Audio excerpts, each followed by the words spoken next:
those select few that are already initiated, you should already know what this is. And for those of you that aren't, just chill. See, we're gonna get down to the other stuff here in a second.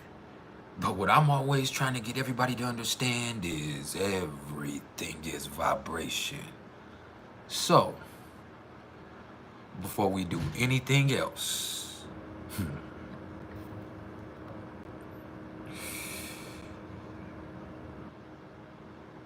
just vibe. Thank you, Nezzy.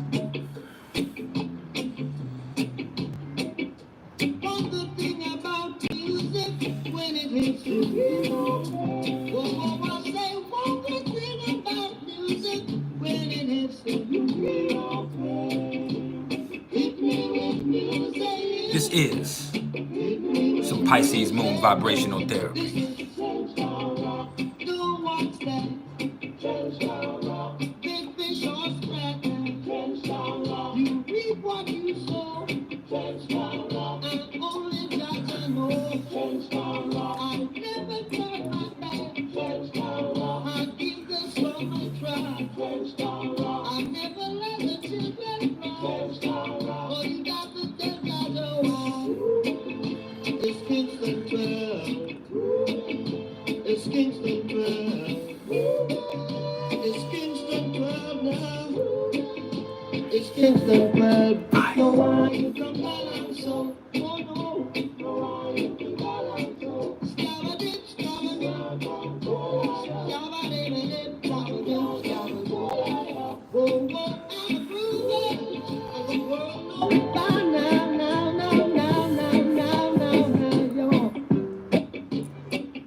Just vibe, man.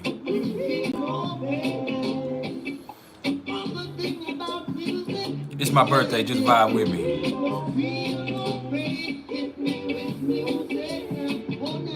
Hit me with music now.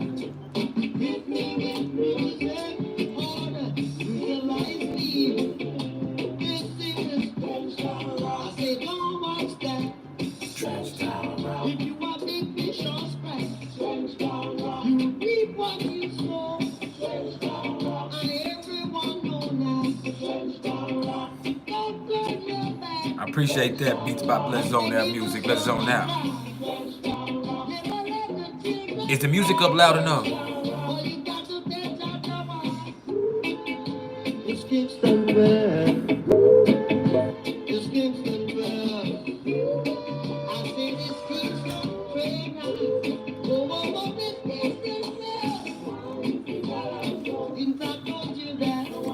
We're in a Pisces moon vibe. Matter of fact, I'm having a solar and a lunar return today. Be good, son.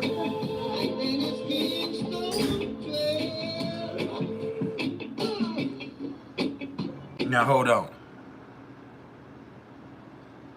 Let me go ahead and let you know. If you have not smiled yet today, now would be the perfect time to do so. And if you can't find a smile for yourself, please allow me to be the smile on your face. Because at the end of the day, all I am is the smile on your face. All I am is the motherfucking vibe. Adjust your radio. There's nothing wrong. We have taken control. Oh, let's start there. Good evening. Do not attempt to adjust your radio. There's nothing wrong. We have taken control as to bring you this special show. We will return it to you as soon as you are grooving. Welcome to station WEFUNK, better known as We Funk, or deeper still, the Mothership Connection, home of the extraterrestrial brothers, dealers of funky music, P-Funk, Uncut Funk, and the bomb. Coming to you directly from the Mothership, top of the chart in Milky Way, 500,000 kilowatts of P-Funk power. So kick back, dig, while we do it to you in your eardrums. Oh, me, I'm known as Lollipop Man, alias the long-haired sucker. My motto is... Make mine the P-Funk. I'm on my funk uncut. Yeah, make my funk the default. I want to get funked I want up. the funk.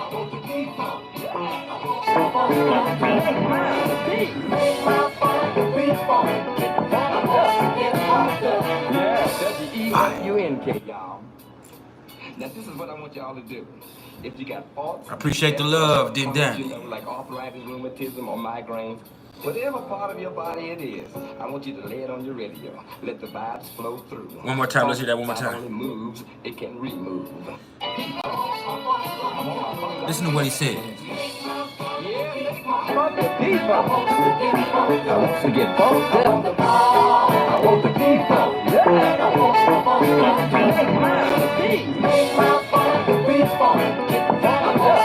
Now listen to it. Yeah, WEFUNK, y'all.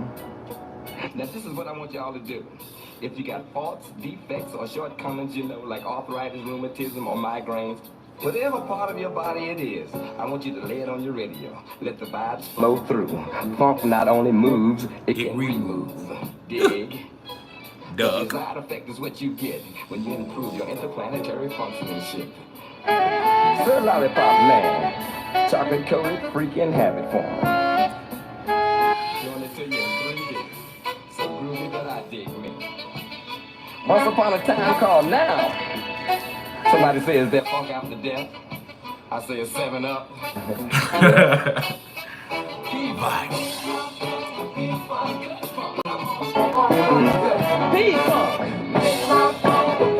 Uncut. I want the funk. Make mine the P-Funk. Wants to get funked up. Make mine the P-Funk. Make my funk the P-Funk. WEFUNK, y'all. Don't step on my funk. Woo! Let's take it home. Vibe.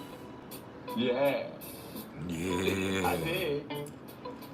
Let me put my sunglasses on. The vibe is the most important part. The moon is in You got Pisces. to wear your sunglasses so you can feel cool. It's not just a solar return, it's a lunar return too, baby. Y'all should dig my sunroof top. Well, all right. Hey, I was digging on y'all funk for a while. Sound like it got a 3 on it, though, to me. A 3. When I was down south and I heard some funk with some main ingredients like Doobie Brothers, Blue Magic, David Bowie. It was cool. But can you imagine Doobie in your funk? Oh, WEFUNK. We funk.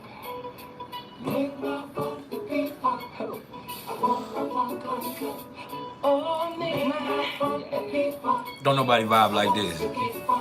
Him. P-Funk, y'all. Home of the extraterrestrial brothers.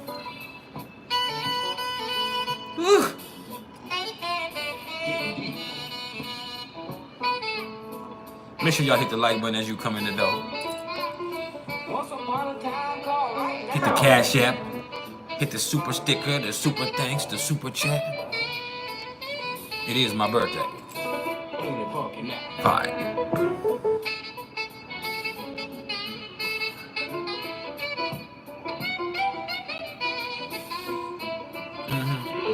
All right.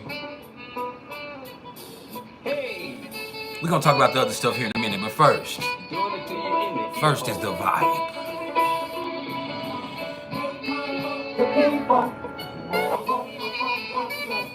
Nezzy, are you still here? Announce yourself so I can make you a mod.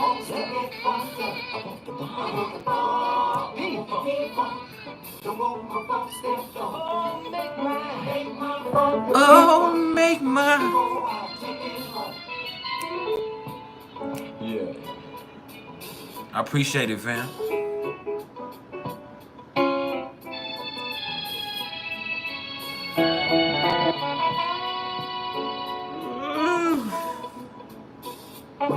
That does something to me. Music is everything. It's gonna bring a motherfucking tear to my eye.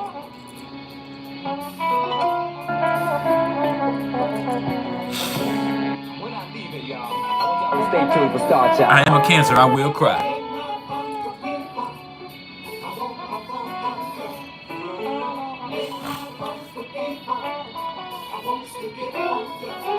I want the fall.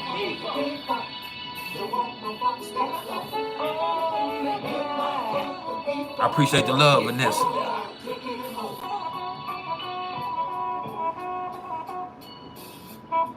Don't stop, get down. Get out.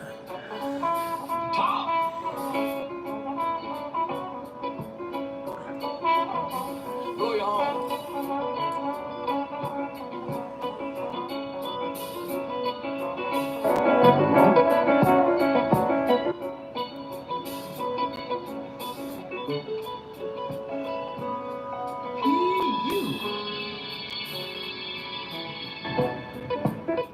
Just fine. It's to get fucked up.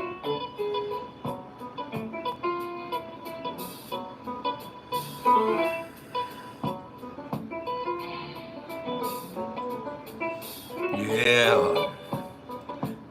The moon is in Pisces. The vibe is the most important part.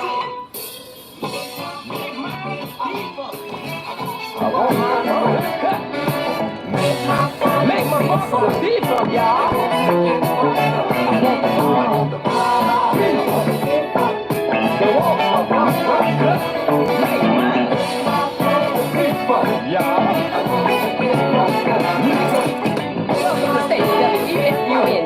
Better known as ViBe or Jesus from Mothership Connection. Home of the extraterrestrial brothers. Here's the funky music. People, TrAnSiT, lollipop in here. It is the long head sucker. Chocolate coated freaking ass woman. Talk to you in 3D. Something with the IDP. Yeah.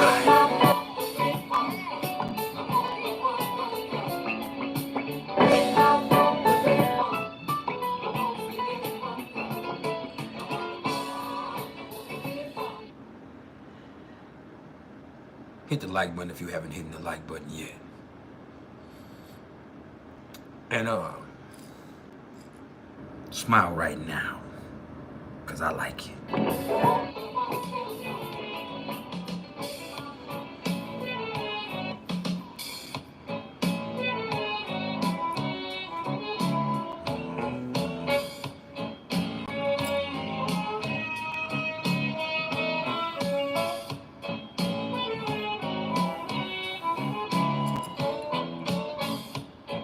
Just vibe, baby. Thinking about you Just quite a while. You're on my mind every day and every night. My every thought is you. dude The things you do. seems so satisfying to me. I must confess it, girl. Dude. You send chills up my spine every time I take one look at you. And I like it. Yeah. Girl, you're blowing my mind. Welcome to the Pisces moon birthday vibe. I like the way you comb your hair. And I like those stylish clothes you wear. It's just the little things you do that show how much you really care. Let me love all along with you. You know exactly what to do. You put that fire inside of me and make it more than just a dream. Vibe. And I like it. What's up, Leah? Chills up my spine every time I take one look at you. And I like it. And I like it. Girl, I'm honest by you. Just one more time. You're on my mind Every day and every night. My every thought is you. The things you do seem so satisfying to me. I appreciate the love, Leah. Must confess it, girl. And I like it.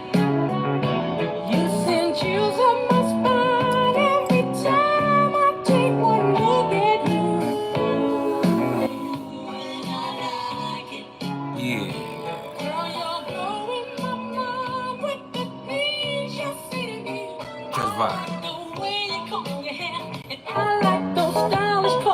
That's the bars. It's just the little things you do that show how much you really care.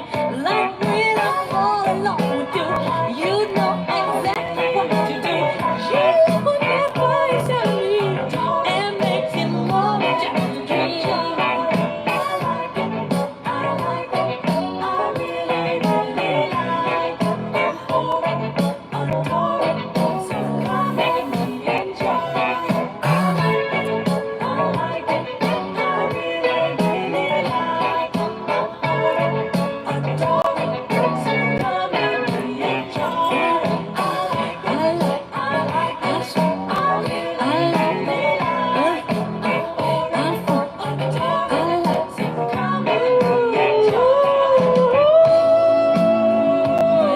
I appreciate it, Tommy. Shout out to Slovakia.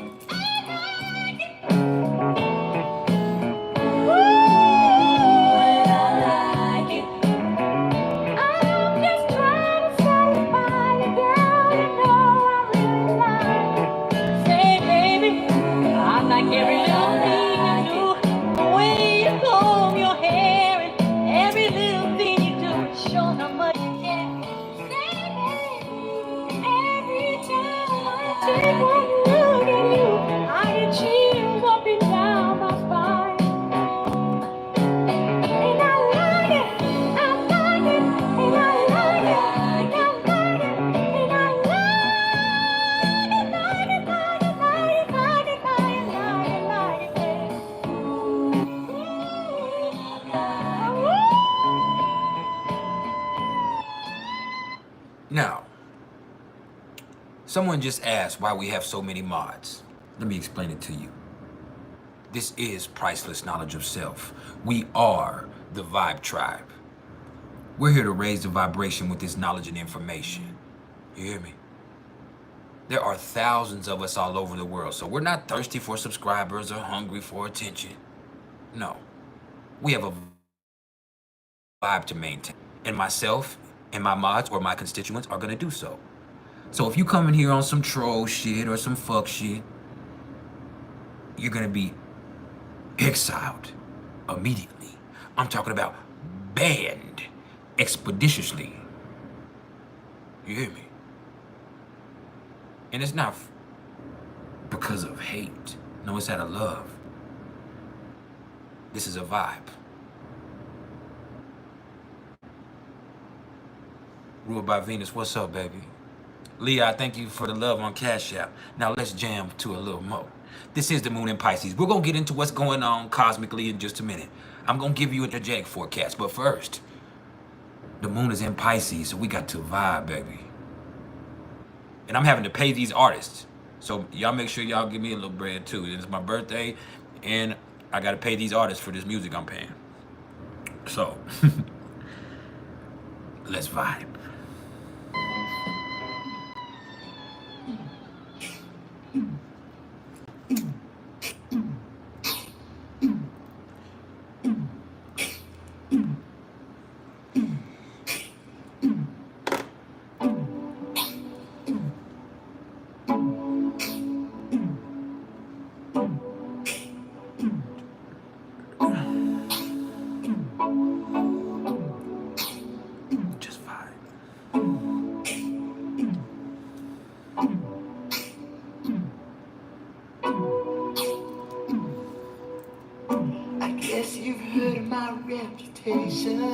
Hey, I appreciate the love, Alana. But everybody needs stimulation, and mine just happens to be all the time. It's money occupation, first class psychiatry. But just once I wanna make love without taking off my clothes. But just once I wanna make love with somebody who really truly knows. Oh, I can't read the rumor. She knows. Get lonely too. All my lovers need stimulation.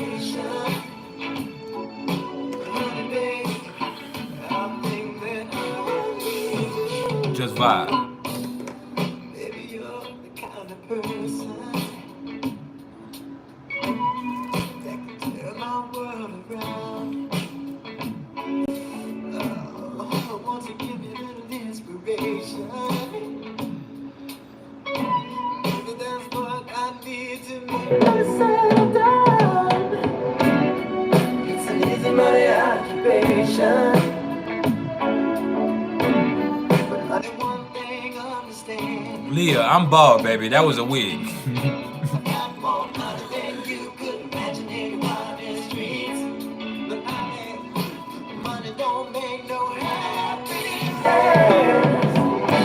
Contrary to rumor. Gigolos get lonely too. Hey. All my loves need stimulation. Oh, honey, baby, I think that I need you. Just vibe. We're gonna get into astrology and numerology in just a second, but first.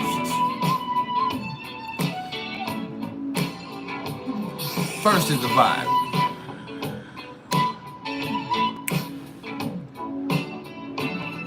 What's up, Cosmic Mirror? The moon is in Pisces. The music is the most important part. Just want someone love without taking off my clothes. Just want someone to love somebody who knows that I got more money than you could ever see. Honey, money won't get me out of all of my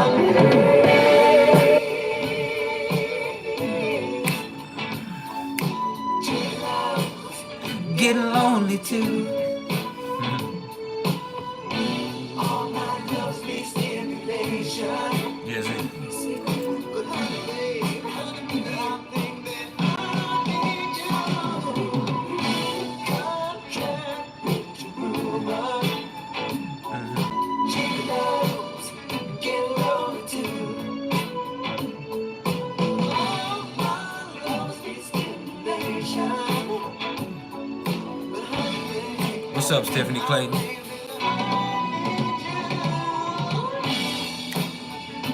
what's it gonna do, baby? What's up, Rocksteady?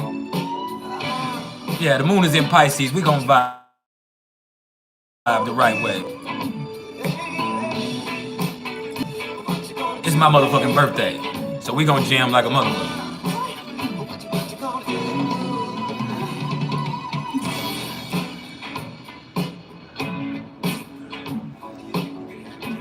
Somebody needs to smile right now. For real. We're gonna jam one more and then I'm gonna get into what's going on astrologically. All right. I'm gonna give it to you.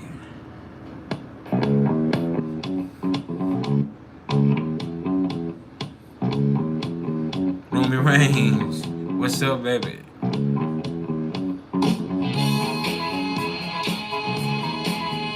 Yes, I'm a Cancer. Cancer, Sun, Pisces, Moon. So I'm having a solar and a lunar return. When I came home last night, you wouldn't make love to me. You went fast asleep. You wouldn't even talk to me. You say I'm so crazy. Coming home intoxicated. I said just wanna love you. Love you. This is why I'm so elated. Come on, girl. Give it to me, baby. Give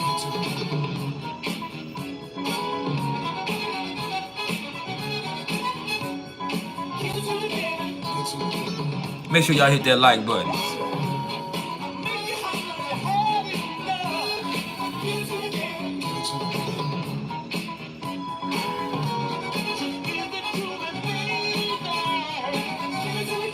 Give it to me, baby.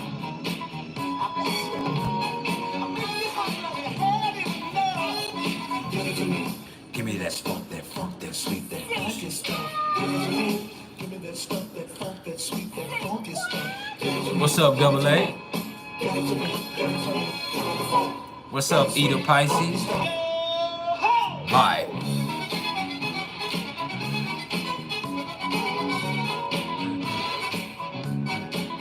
Welcome to the Vibe Tribe. You are now a part of the PrIcElEs family.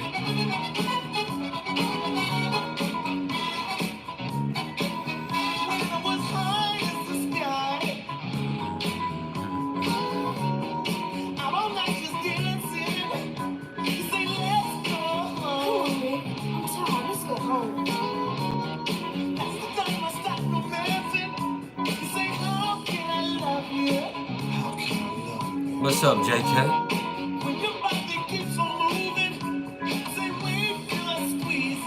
Wait till I squeeze you. Just smile. Give it to me, baby.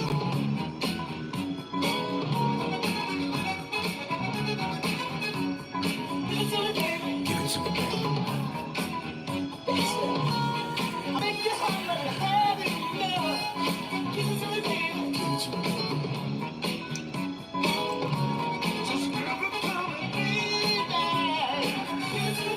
Give it to me, baby.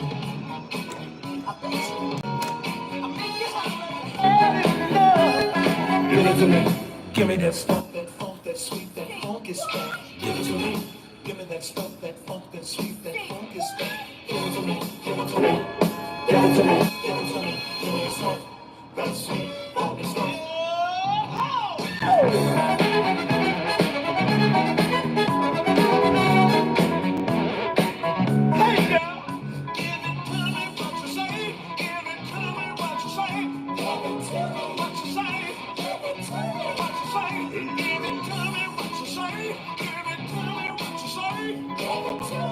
What's up, Watkins Cat House? What's up, G? No, baby.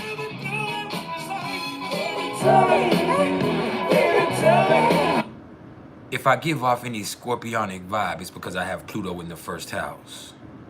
You hear me? I got that grand water trine. I got Pluto in the first house in Scorpio. I have my sun in Cancer in the 9th house. I have my moon in Pisces in the 5th house. I have Mercury in Leo in the 10th house. I got Venus in Leo in the 10th house. I have Mars in Capricorn in the 4th house. Jupiter in Pisces in the 6th house. Saturn in Sagittarius in the 2nd house. You hear me? Uranus in Sagittarius in the 3rd house. Neptune in Capricorn in the 3rd house. Like I said, Pluto in Scorpio in the 1st house. I have the Black Moon Lilith in Chiron in Gemini in the 8th house. You hear me? That's just a little bit about me. So we all know. So we're familiar. But yeah. Let's vibe. Almost don't want to end the vibe. We're going to jam one more. We're going to do 34 minutes of vibe. Then I'm going to get into what's going on astrologically. Because this is my song. One more time.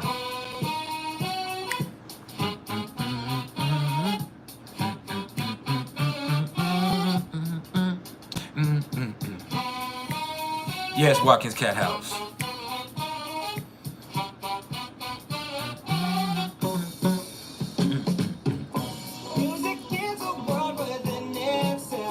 With the language we all understand. What's up, Rose? One more time. It's because of has a groove, don't make it in the groove. When the people start to move.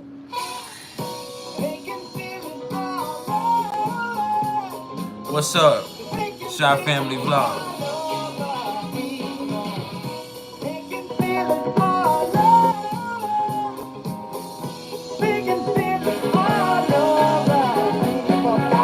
What you say, Leah?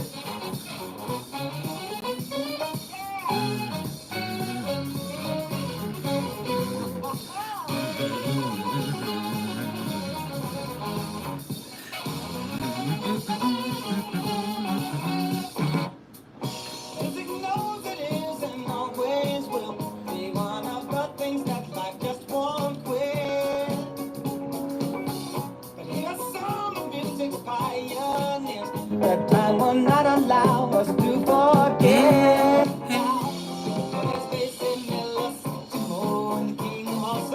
Subdue. With a voice like hell ringing out, there's no way the band can lose.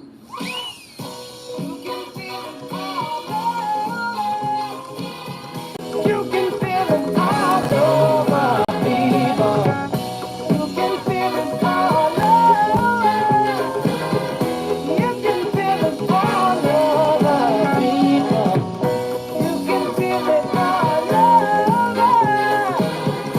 You can feel it all over, people. You can feel it all over.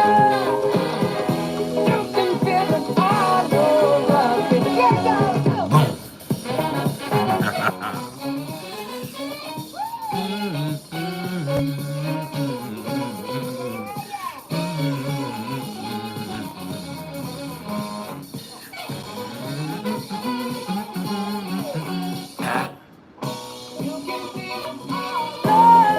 Just vibe, man. All over, people. You can feel it all over. You can feel it all over, people. You can feel it all over. You can feel it all over, people. You can feel it all over. I can feel it all over, people. You can feel it all over. Just feel it. They'll say it absolutely is my birthday. They say. All over, people. Go!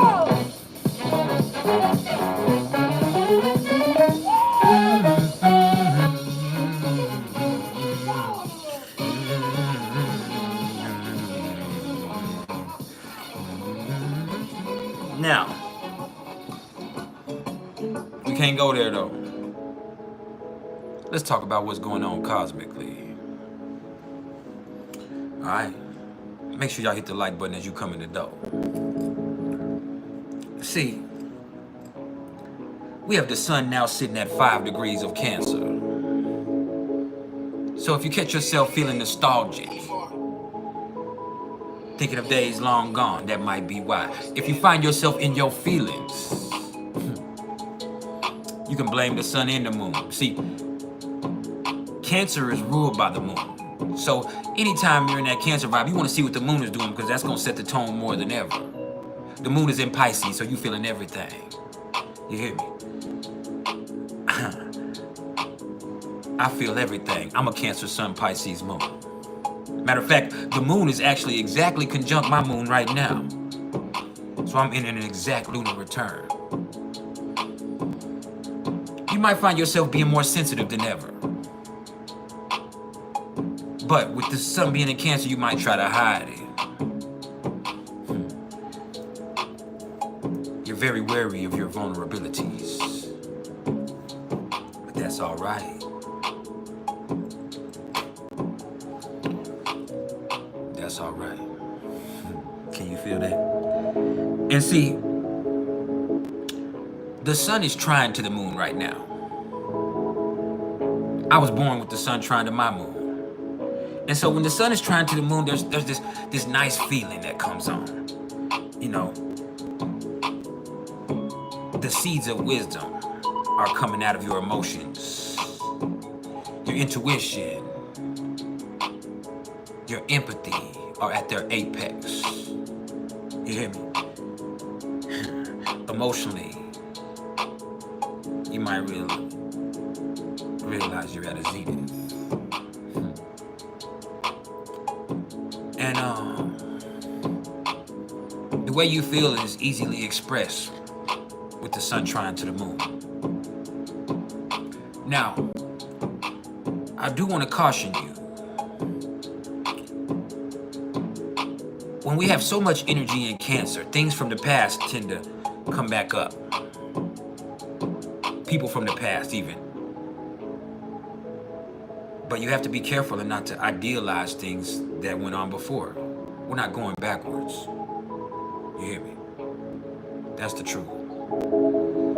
It's okay to reminisce, but we got to keep pushing forward.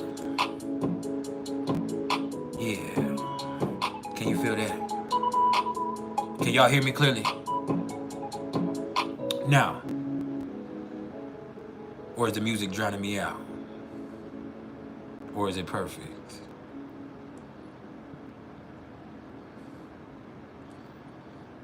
Now, when it comes to the moon, and the moon being in Pisces, you're more empathetic than you've ever been. You're sensitive to everything, especially your surroundings.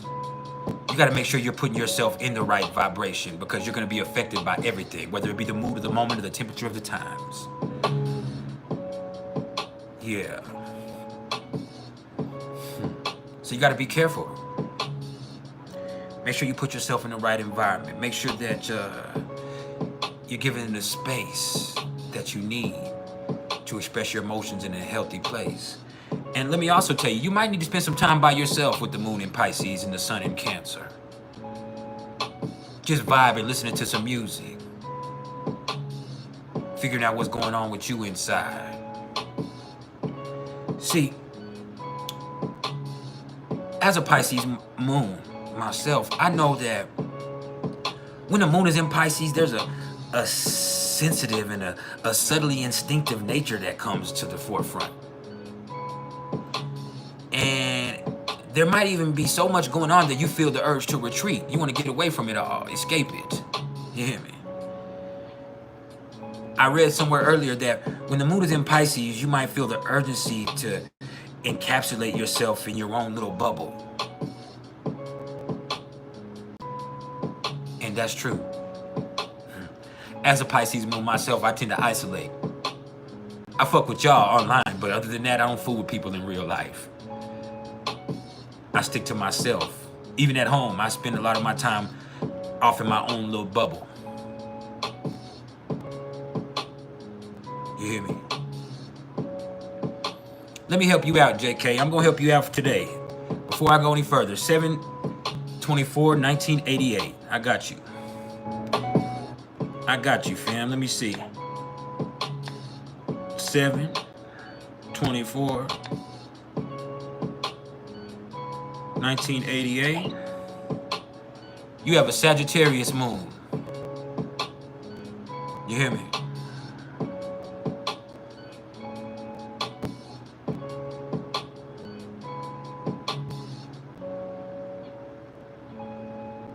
Just fire.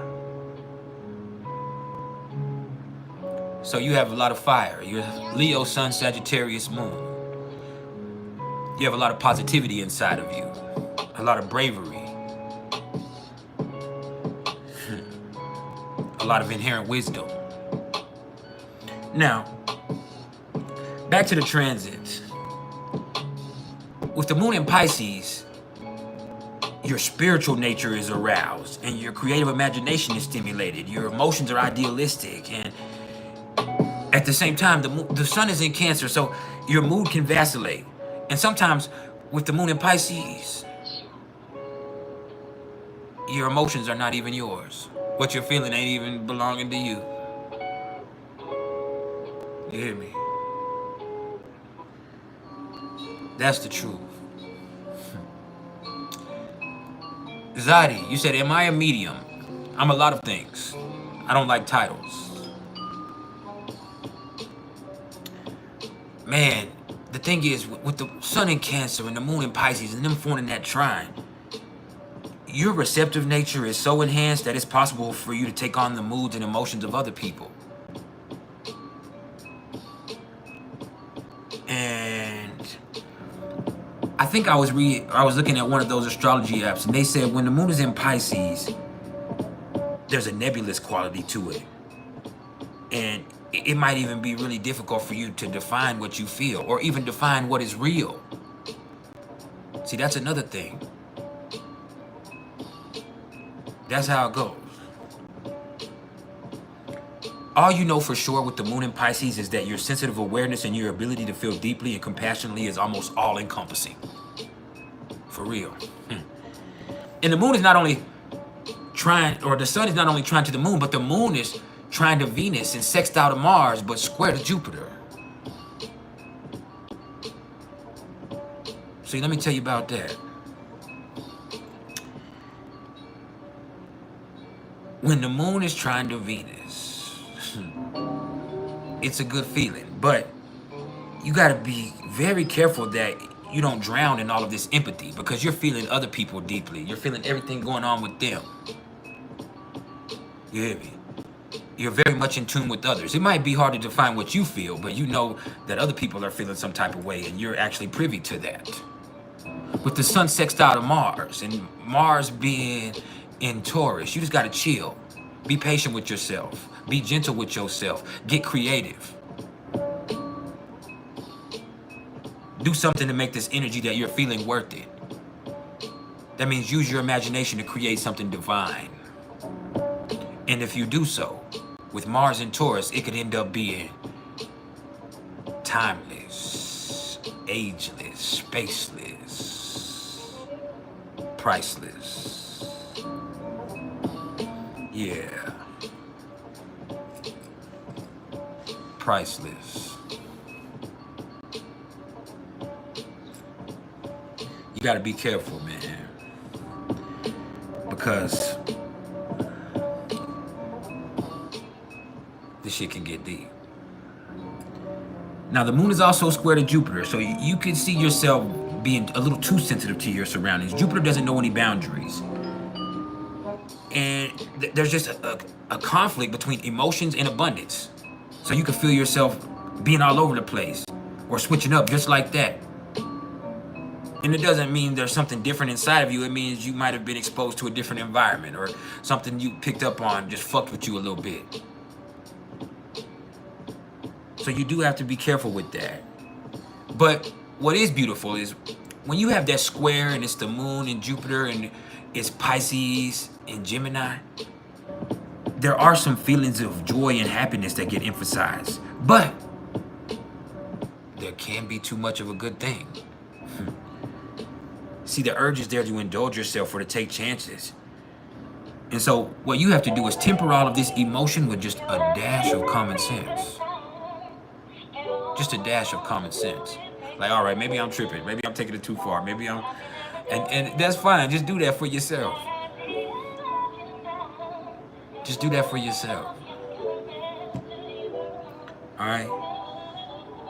And you have to be careful, because with the moon square to Jupiter, you can overinflate your need for comfort and security. You might be tripping about some shit that's not even worth it. So be careful. Be very, very careful.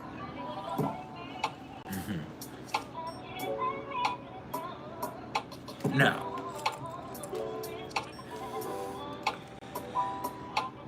let's talk about Mercury.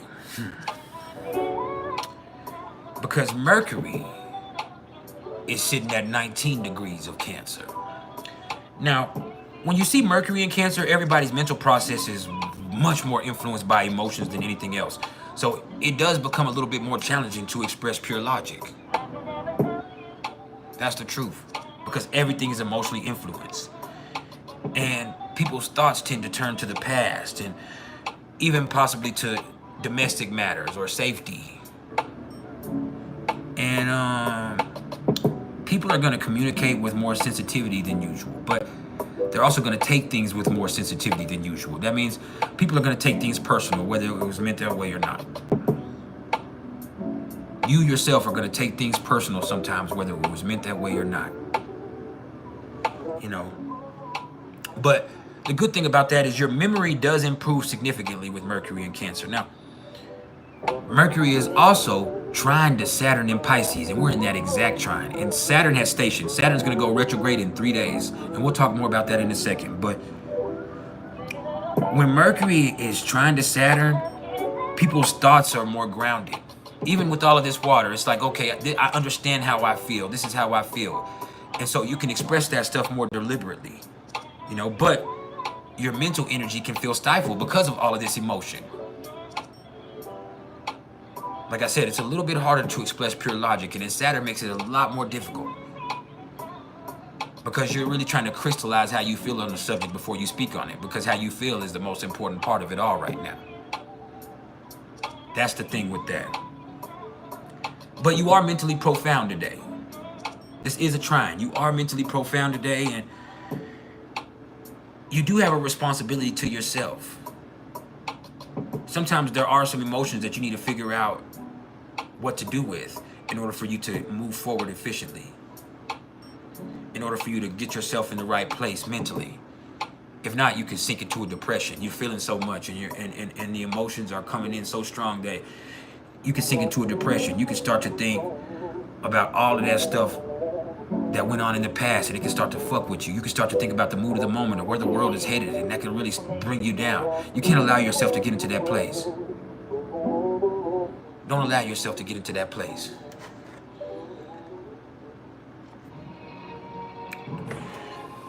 It's not productive.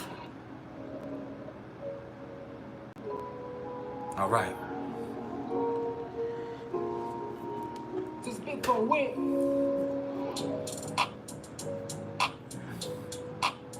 I like that vibe too.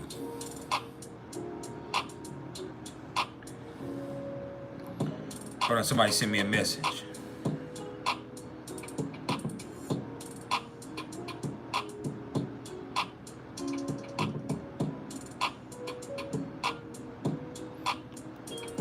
Just vibe.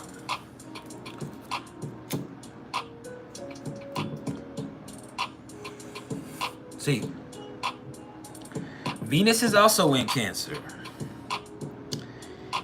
And when we have Venus in Cancer, look,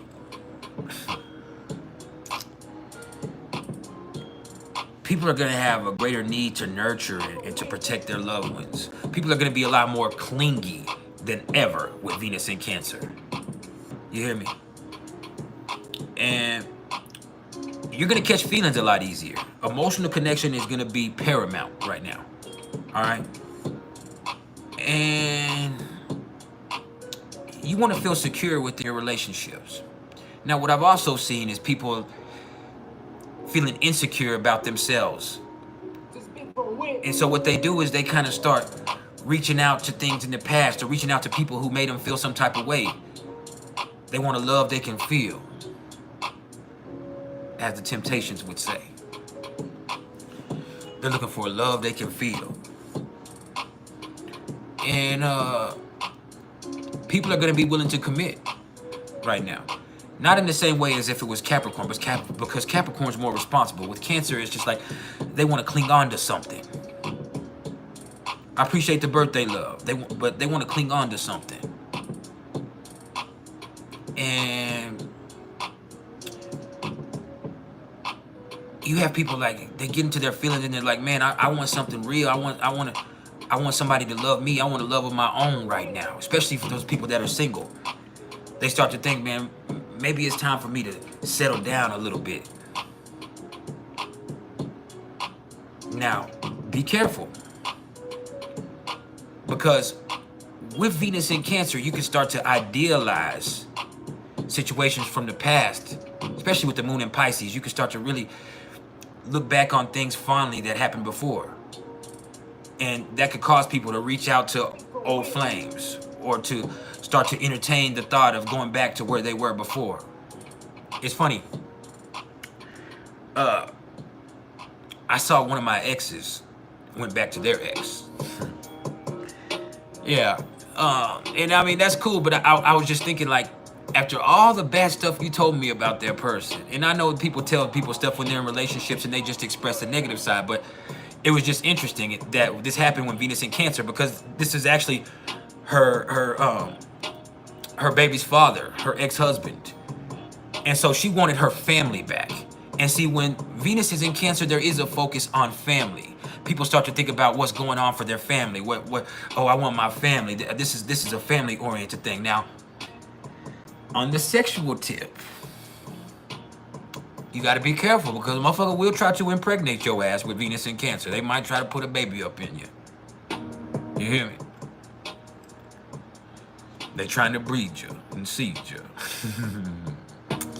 That's a part of the procedure. Now, look, and I'm not lying to you, that's the truth. But you are exactly right, young God. Venus in Cancer is like a more emotional version of a Venus retrograde because the past comes into play. Nostalgia comes out. And people start to think, hey man, I remember how that used to make me feel. And people become fond of that.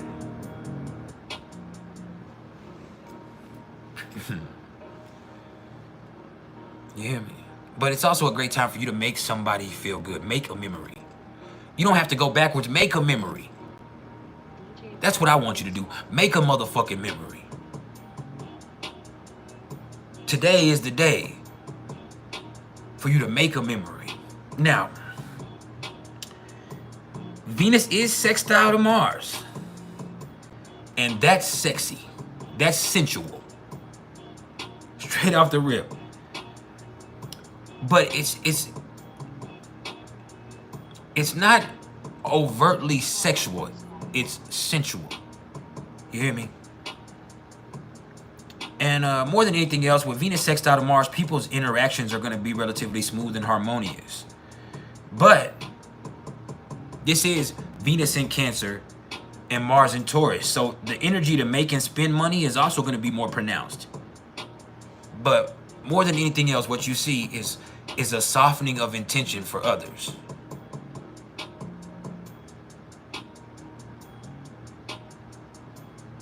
I appreciate the love, time. I appreciate the love.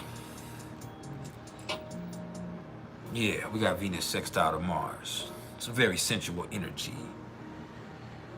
It's patient, it's slow, it's determined. And that's sexy. Best believe.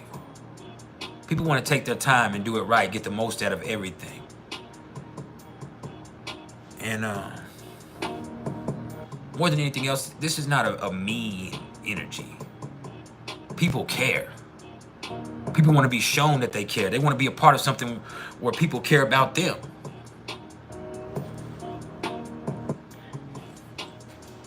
You hear me? Yeah. That's beautiful. Now, Mars is sitting at 12 degrees of Taurus. And so when we see Mars in Taurus, things slow down. People will become more deliberate in the expression of their intentions. But people want to make sure every move is worth it.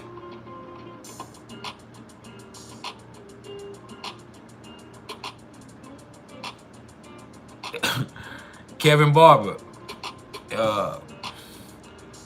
I mean, you can't really place that as a barometer. You can't really, and I know you're just trolling, but the truth is, you can't really make that a barometer when you're dealing with individuals. The fact of the matter is, because maybe she's just feeling you like that. Maybe she wants, you know, she wants to do the thing. Now, you have to figure out if she's doing that with everybody.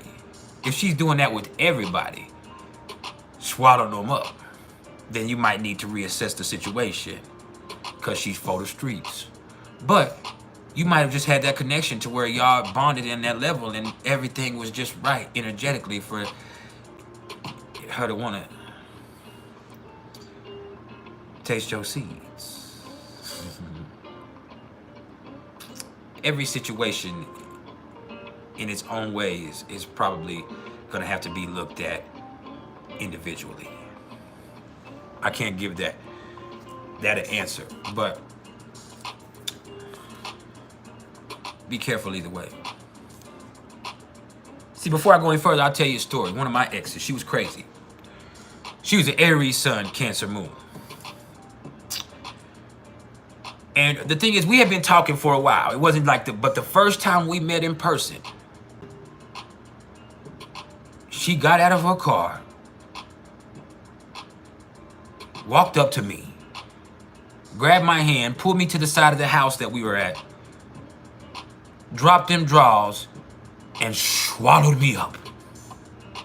I'm talking about I got swallowed up. And after that moment, I left my wife.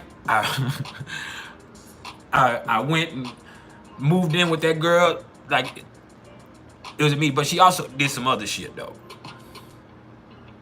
Because she tricked me. She swallowed me up, and then she put that blood magic on me. And I'm not going to elaborate, but for those of y'all that know that blood magic, I couldn't help myself. She already initiated the action. And so when she, hey, it's that time, I said, that don't matter, baby. Bend over the hood of this car.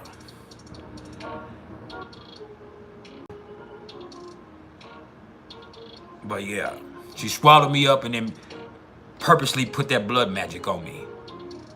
And I was stuck in a fucked up toxic relationship with that heifer for 2 years after that. For 2 years after that.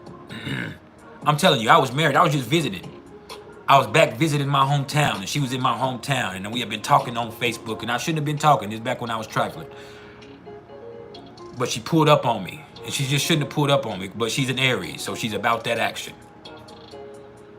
And I like Aries. And so she just got out of the car and walked up on me and swallowed me up. Then put that blood magic on me. Next thing you know, I done moved in. I'm in a toxic ass relationship with this violent and vile ass woman. And man, you gotta be careful. You got to be more careful. Now, all of that had to happen in order to leave me here. Hold up. But I should have been more careful. Hell no. Hell no. For real.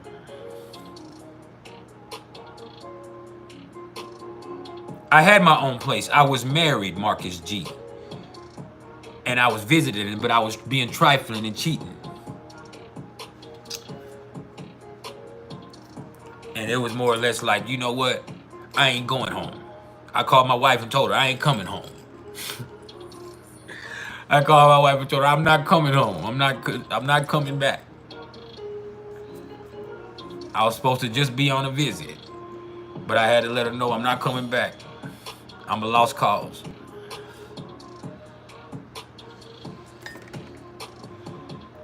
I still ain't been back.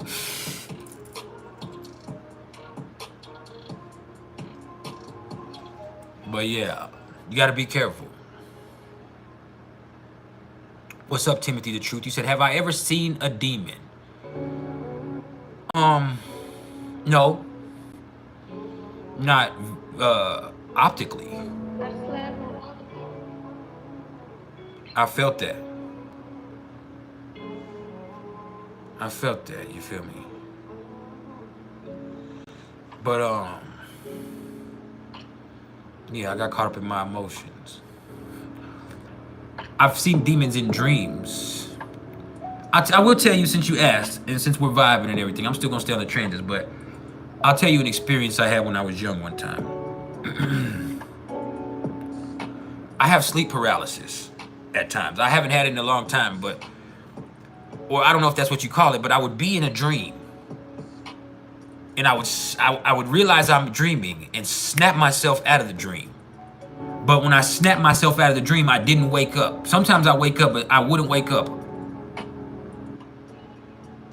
I would like snap out of the dream, but I'd still be asleep. And so I would be conscious, but sleeping. And so it was more or less like, damn, I'm trapped.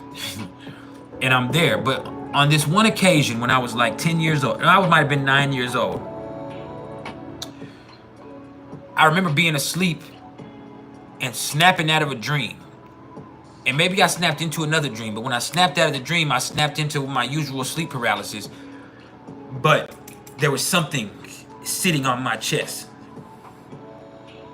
And I could see its eyes, I could see the outline of it, and it was just sitting there looking at me like that. Looking at me, sitting on my chest. And I couldn't move. And so maybe it was just a night terror and not just sleep paralysis. But I struggled, and I could see this thing on top of me just looking at me. And it wouldn't move, it wasn't doing anything to me, it was just on top of me. Just looking at me. And so I did what I always used to do back then when I was a child, and I started saying the Lord's Prayer. I started immediately. Our Father who art in heaven, hallowed be thy name. Thy kingdom done, thy will be done on earth as it is in heaven. And so I started doing the Lord's Prayer, because when I was a younger child, I was a devout Christian. So I did what would make me feel safe. And I eventually squeezed hard enough that it went away. Now, I don't have sleep paralysis where I can't breathe. I have sleep paralysis where I snap out of a dream, but I don't come all the way awake. And so I'm in pitch black in a place where I'm conscious of that I'm snapped out of the dream, but I'm not awake. Now, I also have night terrors, which I haven't had those in a while either. But night terrors are, I'm not in a dream, or maybe it is a type of dream, but I'm basically in complete blackness, or I'm in complete place where I can't see or hear, but I can feel something in the room with me. I can feel a presence, and it's not there. I don't see it. It's not talking. It's not, but it feels ominous. And so I feel this presence, and I'm terrified. That's all it is I snap out of it. And then, yes, it's like a ghost, but I feel this presence. I feel it in the room with me. I can't see anything. I can't discern what's going on. And it's not saying anything or doing anything to me, but it feels like it's going to. And so I'm in this place where I'm just extremely terrified, and it's just something that's in the room with me that you can sense, but it's the feeling that's ominous, not the being. So yeah, I've definitely had some crazy stuff happen in my dreams. I wouldn't say that's akin to seeing a demon, but I have had some really interesting experiences to that effect.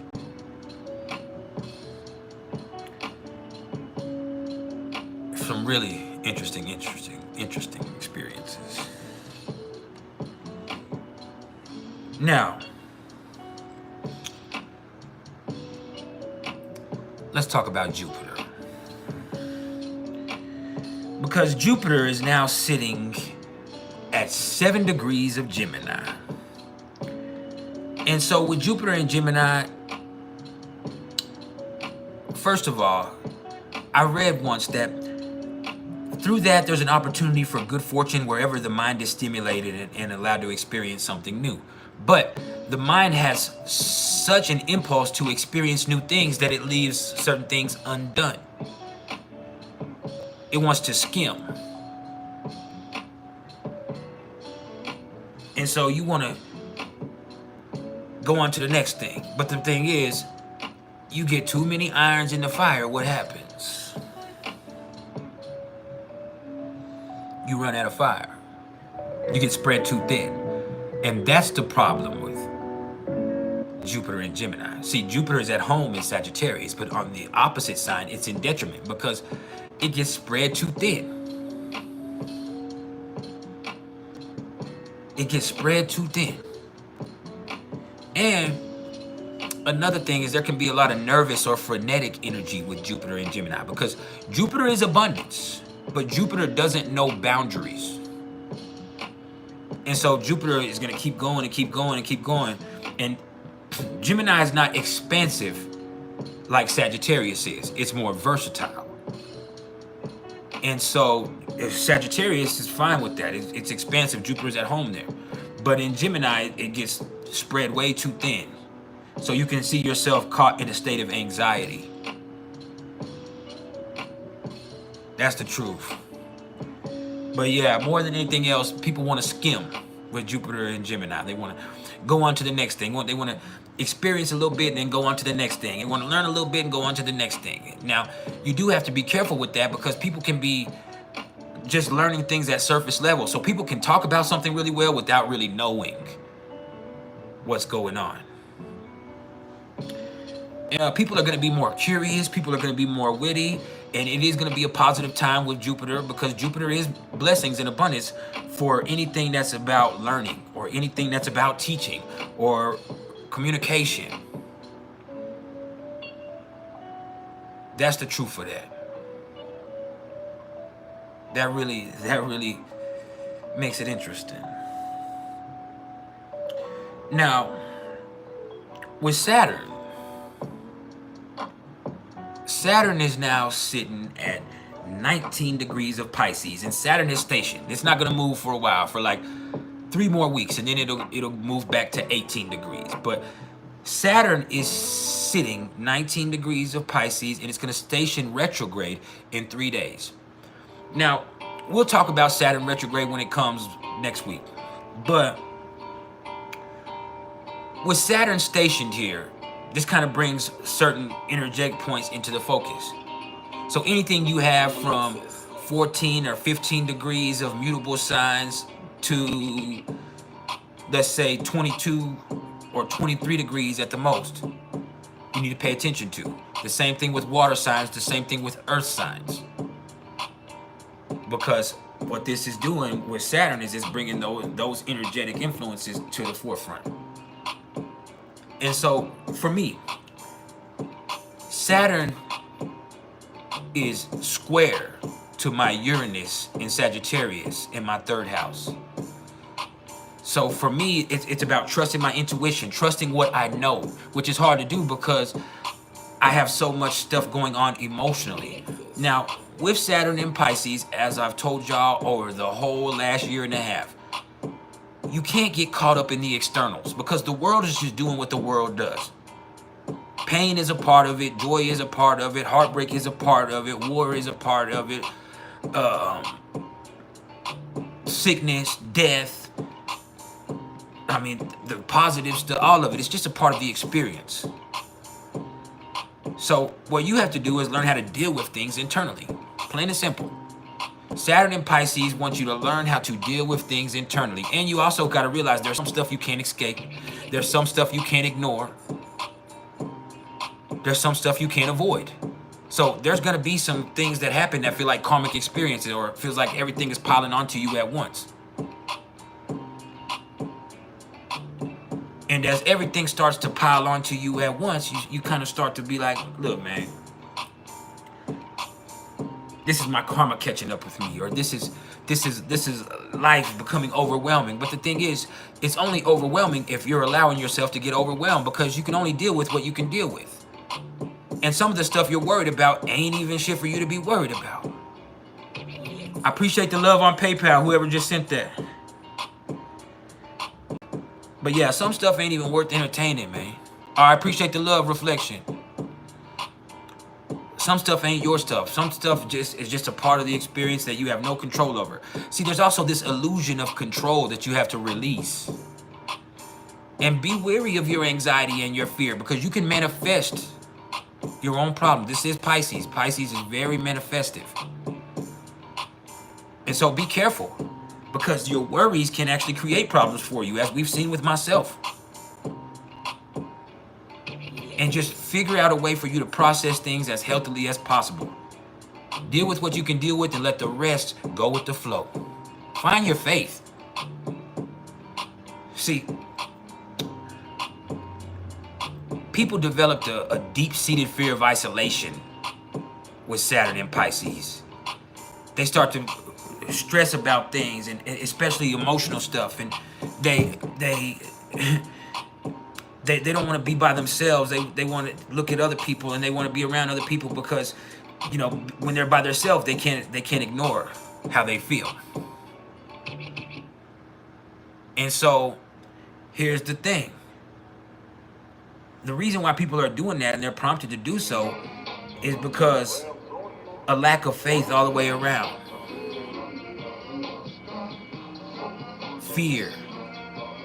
Now the thing is, you have to see and realize with Saturn and Pisces, you're not the only motherfucker going through it.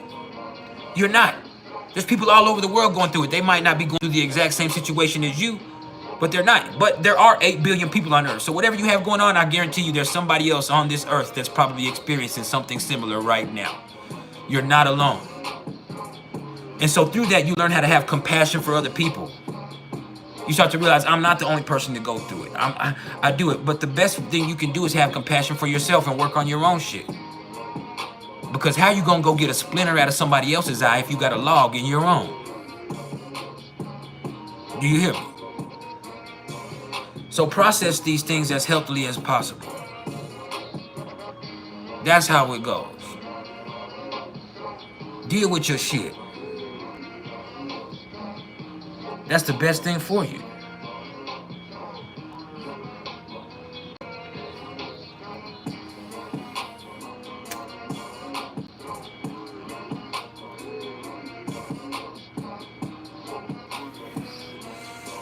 Just vibe.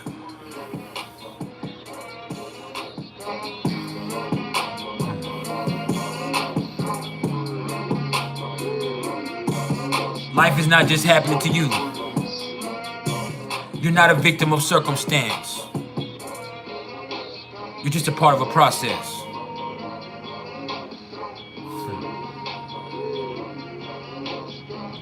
Remember that. And then deal with things accordingly. If you got resentment inside of you, you need to figure out where that resentment comes from, and even if it's worth entertaining or if it's even real. If you're being driven by fear, what's the point in that? See, I had, and it's now coming into my 6th house, but I've had Saturn in my 5th house in Pisces for over a year now.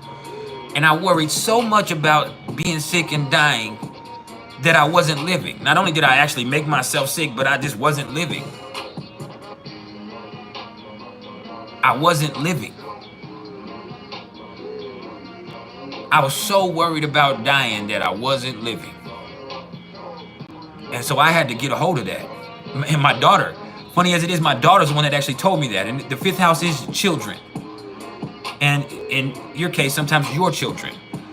And so my daughter is the one that told me. I was talking to my daughter about my problems at some point. And she said, hey, Dad, you are not living. You're so worried about dying that you're not living. You just need to live.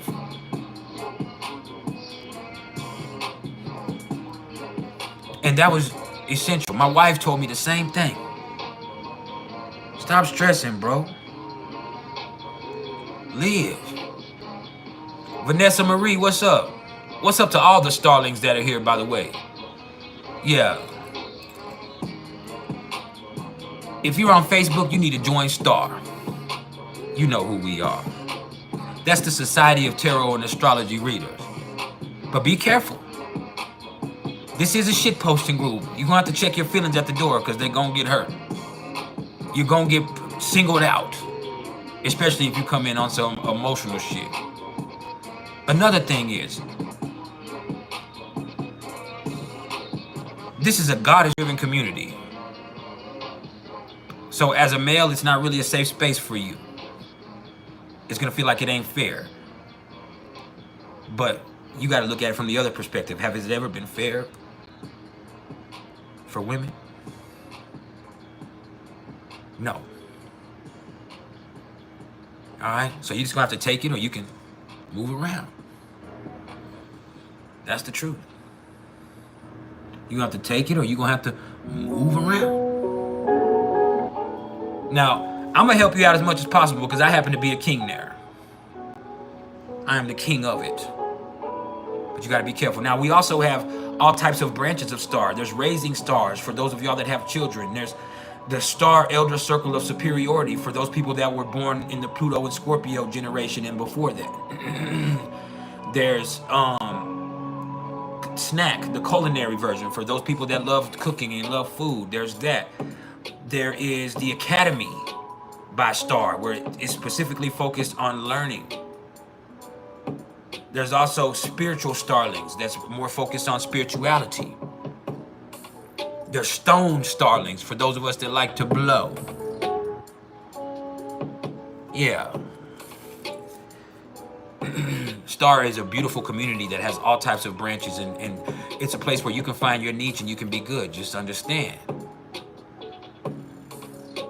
Understand. It's not a safe space. You have to manage your own social media experience.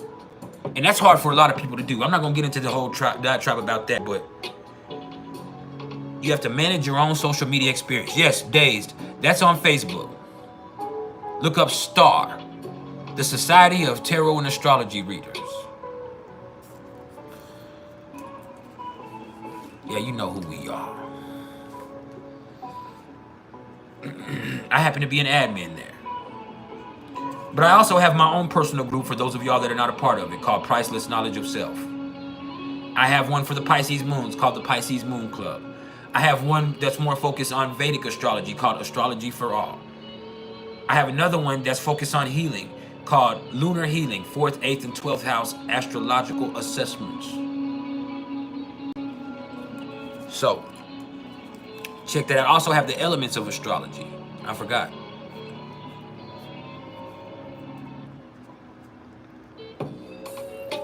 See what's up with you.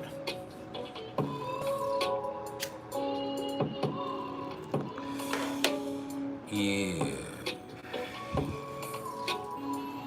Now, back to the transits. Let's talk about Uranus. Because Uranus is sitting now at 25 degrees of Taurus. Now, there's a lot that goes on with Uranus and Taurus. First of all, Uranus falls in Taurus. That means it doesn't deal really good in this energy. Uranus doesn't really like being in Taurus. It creates a lot of friction and frustration. Uranus is exalted in Scorpio because Scorpio is intense, it's transformative. It's chaotic, dangerous, deep. But Taurus is cool, calm, collected, stable, safe. So when Uranus comes here, it wants to upset that apple cart. So it's going to be hard to find stability and security with Uranus and Taurus. But the beautiful thing is there's infinite ways to make money. Because of the nature of society, the value of things changes drastically. That's why the market can't be stable. The value of things and what people see as valuable is not the same. And then also people's value systems are changing drastically. Over the past 5 years, you can look back and you can see that ultimately, almost all of us value system has changed in some way. Whether it be your morals, your principles, or what you're willing to do to make money. You see so many people willing to do things to make money that they've never been willing to do before. And you ask yourself why, and I'll tell you. It's because it's profitable. It's because that's what's profitable. And because of the way the society is, people are having to accept things that they might have condemned before. If you look back at OnlyFans, like there were so many people that would have shunned people that did OnlyFans before. Those same people that were on Backpage 10 years ago, they were condemned and they were treated a certain type of way. But now, you can't do that.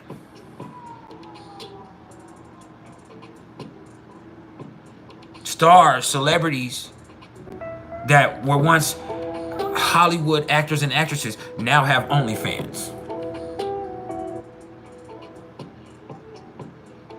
Iggy Azalea hasn't sold an album in I don't know how long, but that OnlyFans is making millions.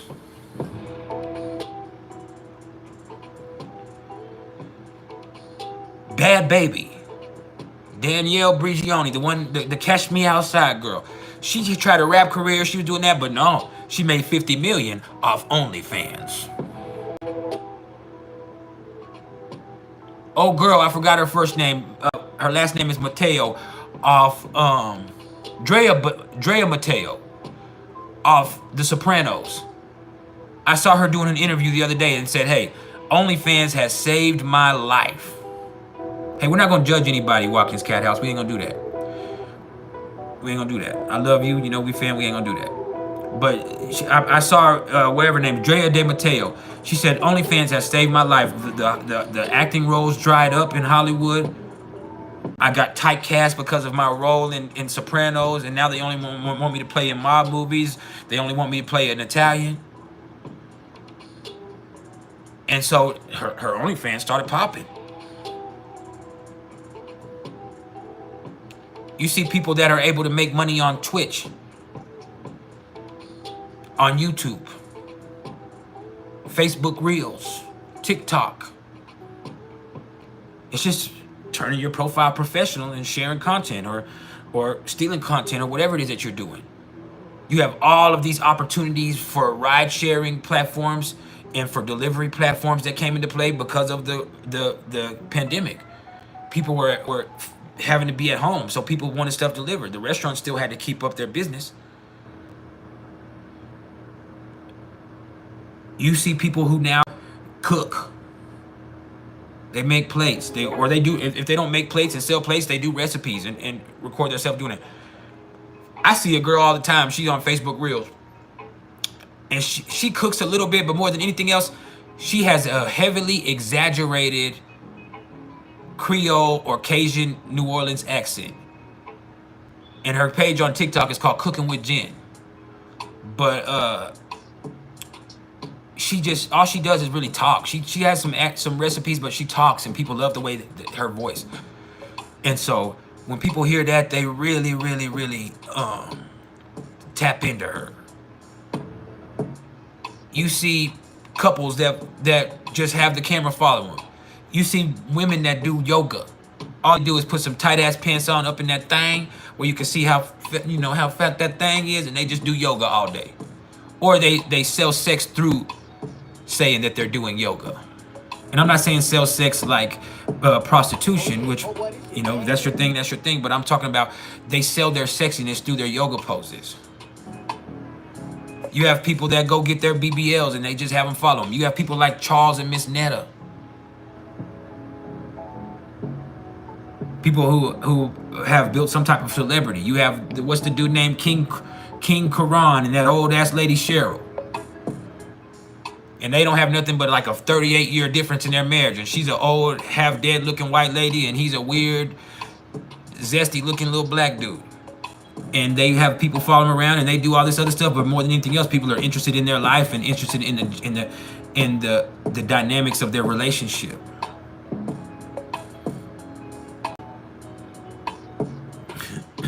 I mean, there's just so many ways to make money. You have astrologers, numerologists, which I happen to be both. You have tarot readings. You have people who do music divination readings, like Mars Wideman. Y'all need to check out Jupiter's Creations. She does beautiful music divination, or they do beautiful music divination.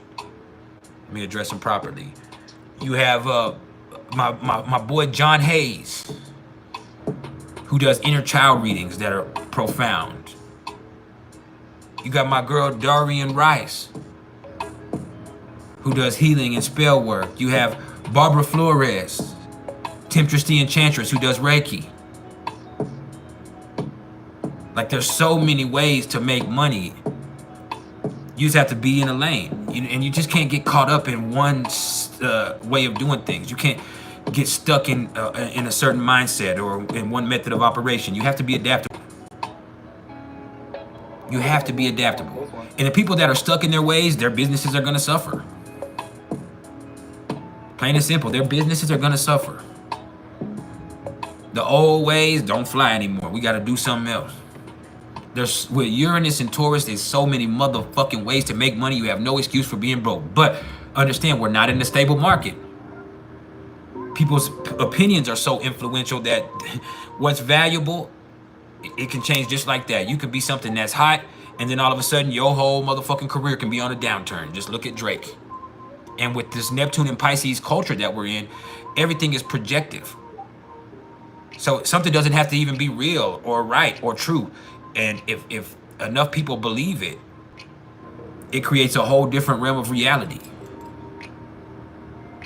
Plain and simple. You can look and see, like, look, before this beef they had, look at Drake and Kendrick Lamar. Before this little beef they had, Drake was worth exponentially more amount of money than Kendrick Lamar was. His career was worth more.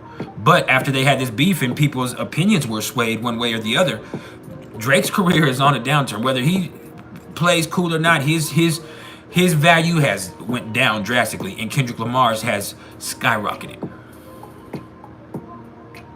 Skyrocketed.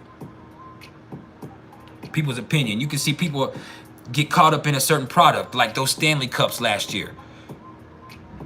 And so that becomes something that's a fad, and people are willing to pay hundreds of dollars for one little ass cup because they want their kid to look cool like everybody else that has them, and because it's something that's now become a commodity. You can just see how that goes. There's also things that used to be valuable that now people feel like are worthless.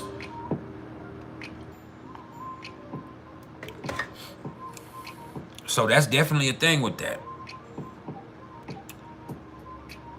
And like I said, it's not just that, it's value systems and self-worth that's also changed. People's value systems has changed drastically. What you're willing to overlook, accept, and allow has probably changed. If you want an example, just like I'll use it with the Neptune and Pisces, you can look at what happened with boxing. People become popular, like Ryan Garcia. Ryan Garcia becomes popular. It doesn't matter if he cheats. It doesn't matter if he's crazy. It doesn't matter if he's an alcoholic. It doesn't matter if he's disrespectful. What matters is people love him. And so if he fights, it's going to be worth a lot of money. And people want to fight him because not because they think they can beat him, but because they feel like it's a cash out.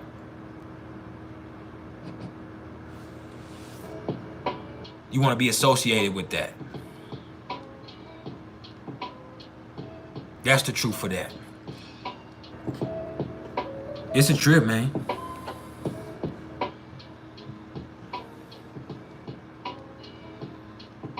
It is a trip.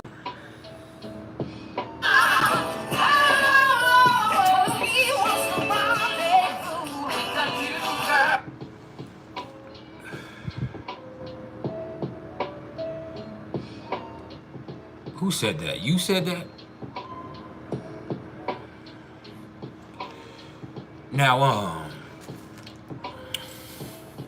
let me once again remind y'all before we go any further. Look, when you come in on some troll shit or some hating shit or some fuck shit, you just exposing yourself. This is a vibe tribe. We're going to raise the vibration with this knowledge and information. So we're going to talk about astrology and numerology and all types of stuff that helps you understand energy better. And it's not going to be for everybody. Some people can't understand it. They're not on that vibration. And that's fine. When you get on that fuck shit, you're going to be exiled immediately.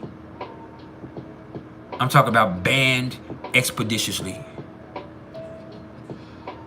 Either myself or one of my constituents are just going to dismiss you. And it's not out of hate, it's out of love. It just means you'll be able to observe this, but you won't be able to be a part of it, nor should you be. Because we have a vibe to maintain. That's why there are so many moderators. Because we are here to maintain the vibe. You hear me? So make sure you come in on the right energy, or you're going to expose yourself. Yes, Felix the Rebel, the moon is in Pisces.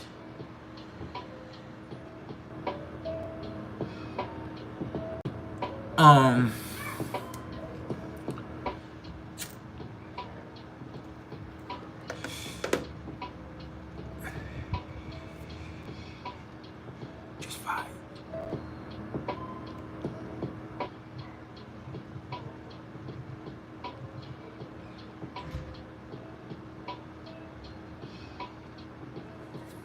Now, back to the vibe. Hold on, I have to enter an inquiry.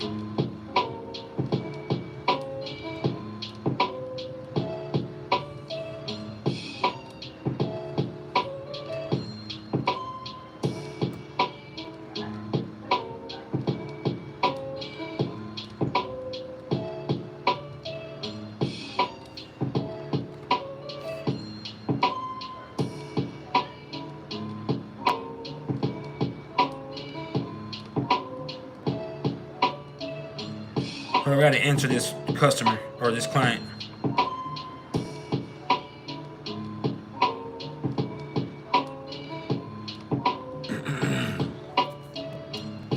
What's up, sci-fi fantasy girl? Did you get my answer? I don't know why I missed out on all of your inquiries about readings, but it was for some reason in my spam folder. So I actually saw that last night and answered your inquiry.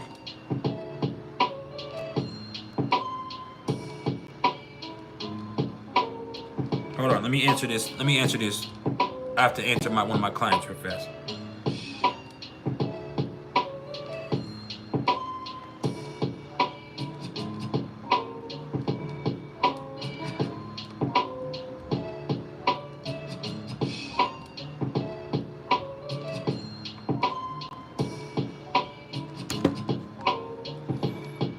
Now, what's up, Tooth?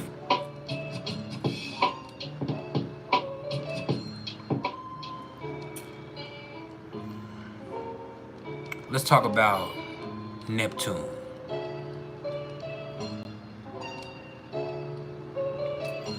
See, Neptune is now sitting at 29 degrees of Pisces, and Neptune is actually stationed also. Neptune isn't going to move anymore. It's going to stay here at 29 degrees of Pisces for 8 weeks. And it almost got to Aries. It will next year, but it almost got to Aries. It's like 29 degrees and 58 minutes. So it almost got there to Aries. If it would have moved any more, we would have got to Aries. But no, that's next year, and that brings a whole energetic shift in its own right. We shift from a feminine environment to a masculine environment. Next year we go from Uranus in Taurus, Neptune in Pisces, and Pluto in Capricorn to Uranus in Gemini, Neptune in Aries, and Pluto in Aquarius. So there's a shift in masculine energies that will probably, more than anything else, bring war. It will bring war. So yeah, you do got to be careful with that. But look, here's the thing with Neptune and Pisces. First, understand Neptune is not only spirituality, imagination, delusion, illusion, confusion, but it's also the culture. Neptune represents the culture that we're in. And so we have a very delusional, confused culture. We're more connected than ever, but we're more confused than ever. Everything is projective. And what I mean is it doesn't matter what's real, it doesn't matter what's right, it matters what is perceived. Because real ain't even real no more. And what's the word I'm looking for? The concept of what's right has changed drastically in its own right. That's the thing. And you see things that have become a fad, like spirituality. People forgot what spirituality actually means. They've seen it become a fad. That means if you do astrology, you're spiritual, which is not true. If you're spiritual, you're spiritual. Astrology is not a religious practice or a spiritual sect. It's a tool for understanding an energetic significance. Plain and simple. You're only spiritual if you're spiritual. People aren't worried about their spiritual journey, they're worried about their title. Oh, I'm a starseed. Oh, I'm an indigo child. Oh, I'm this. Oh, I'm that. Oh, I have this spiritual ranking. And that shit doesn't fucking matter. You're a spirit living a human experience on Earth. That's what you are. People get so caught up in everything. that they forget about what's real and what's going on inside of themselves. They're so influenced by what's going on externally that they forget about what's going on inside of themselves. And then when you think about spirituality, spirituality is not about external acceptance. It's about internal purpose. Plain and simple. And then you also see where the culture that we've created is projective, and what's trending is more important than what's right or what's real. We actually are connected in a way where we can help people drastically right now, but instead people are trying to push their own personal agenda.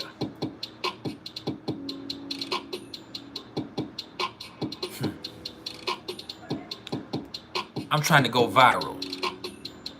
Right? That's what people trying to do. They trying to go viral. Hell, I'm trying to go viral. That viral moment might be your motherfucking payday.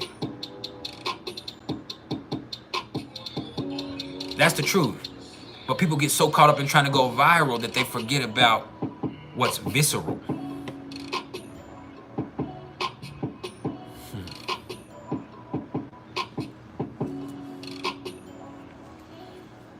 And that's a problem in its own right.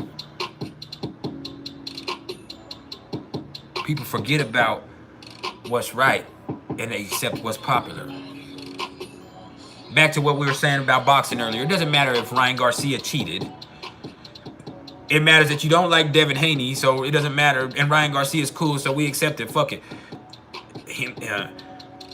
If he took steroids, that didn't make Devin Haney dodge the left hook better.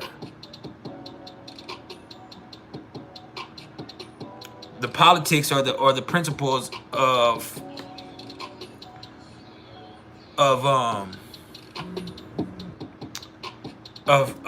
what's going on with the presidential race here in the United States. I had a order come through. Pardon me. Of what's going on with the presidential race doesn't matter. It matters that you don't like Joe Biden, so you're willing to. That means you're going for Donald Trump. And then also on top of that, you can see projections. The same conversation with boxing, for instance. I'm not a fan of Devin Haney, so when Ryan Garcia beat Devin Haney, I celebrated it. But when Ryan Garcia came out and was caught cheating, I immediately condemned it. Well, as soon as you in the boxing community, as soon as you condemn Ryan Garcia cheating, they say, "Oh, you just love Devin Haney, and he still got knocked out. You can now erase the memory of him getting his ass whooped and all this other shit." Here on this channel, I can get projective in my opinions and say, "Hey, you're this type of person. If you accept Donald Trump, then you're this type of person, and that's wrong. That's a projection." But you can also see people who say, "Oh, you're not for Trump, so that means you're for Biden," and I'm not for either one of them. I think they're both fucking morons. But people want you to choose a side, take a title.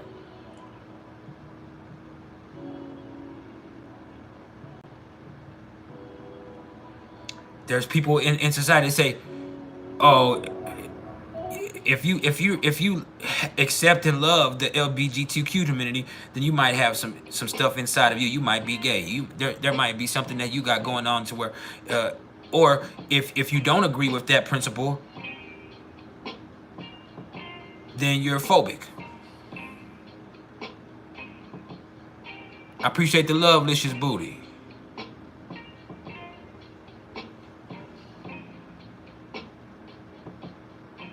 It's like, oh, if you don't agree with that lifestyle, then you're phobic. Or if you do agree with that lifestyle, then you might have some skeletons in the closet. And it doesn't matter. Maybe you just believe in freedom and you want people to be able to love who they want to love without judgment. That's how I am. I love everybody, and I don't care what you do with your sexuality. I care about your spirituality. You see people these days who say, "Oh, if you do astrology, then you don't believe in Jesus. You don't believe in God." And that's bullshit. There's people that come on this channel by the hundreds every time, and they say, "Oh, you on here doing astrology, Jesus is king." And it's them really trying to condemn me. When the fact of the matter is I don't care what you believe. I don't. Because this has nothing to do with religion. This can be a spiritual experience, but I'm not projecting my spirituality onto you. I can't. But that's the culture we live in. You know, people glorify the wrong things. People forget about what's right. And you can't get caught up in that. You can't be caught up in the culture or tricked by these trends. No, you need to learn how to let your inner compass be your guide. That means trusting that main line to the divine that resides inside of you. We all have it. With Neptune and Pisces, it's prominent, but people lose sight of that because they're so caught up in the externals. Spirituality is an inner journey.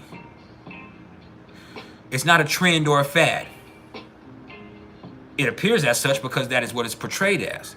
But people forget that's not spirituality. That's the illusion of such.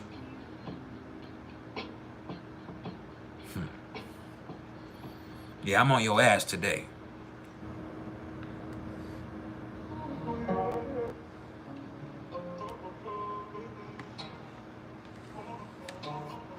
Bro, let me answer Miss Client real fast.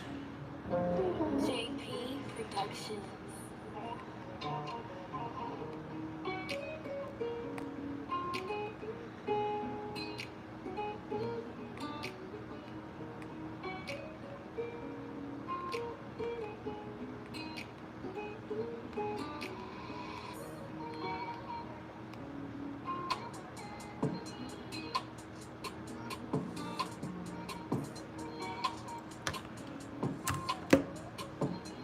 What's up, Javari?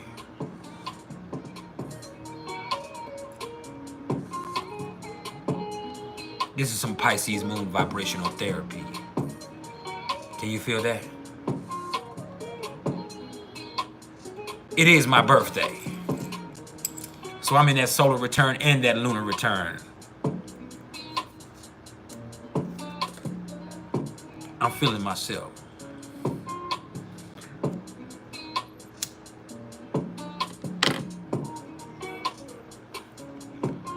Oh, baby. I appreciate it, Top Boy RP. Now, let's talk about Pluto. See, Pluto is retrograde at 1 degree of Aquarius. And Pluto is going to be retrograde until October 13th. But here's the thing that's going to happen. On September 1st, which we're not there yet, Pluto is going to retrograde back into Capricorn for the last time in 250 years. So Pluto will retrograde back into Capricorn for 6 weeks, right after Election Day. So people are going to get frustrated. It's going to seem like nothing's going to get better, and people are going to be like, man, this is the same old shit that happened last time. But be patient, because it's not. People's mindset have changed. The situation has changed. The fact of the matter is, through these upcoming debates, we might actually see that Joe Biden, as far as the United States president, is not competent mentally to be president. That might easily get exposed in the way that he communicates, in the way that his mentality is shown in this election. And you could also see, right before the election, Donald Trump be disqualified from running. I'm not saying it's going to happen, but that is a definite possibility. Hell, he could be locked up. He has 34 charges. And so the thing is, people's mentality is where this is affected the most. Understand, Aquarius is an air sign. And so what Pluto wants you to do is change your mindset. It wants you to have an open mind and think differently. And you're going to be forced to do so, because with this retrograde, what we start to realize is the world has changed drastically over the last year or so. It's been changing, but over the last year or so, things have gotten crazy, insane. And the fact that that's happening makes you start to embrace the possibilities of how much crazier it can get. You start to say, hey, man, this shit is crazy. Like, this shit is only going to get crazier. And that right there is a change in itself, because once you embrace those possibilities, your mind is open whether you realize it or not. And so with this being retrograde, it's more of an inner process. Now, there is going to be a time, like I said, for those 6 weeks between September and or really it's 8 weeks, 10 weeks. September and November, because it's September 1st to like November 13th or 14th. But there is going to be a time where people are frustrated because we're going to get, as far as us in the United States, we're going to get deep into that elective process. It's right before the election, so all the propaganda is going to pick up, and then it's going to get down to the meat that they're going to figure out to run. And then also, people don't care about the politics. People want something radically different. Oh, Hubert. You gotta be a Mac if your name is Hubert. Huberto. But nah, for real though, you just see people willing to accept something radically different. They want something radically different. Right now, that seems like Donald Trump, and it could be, but it's just because he represents radicality.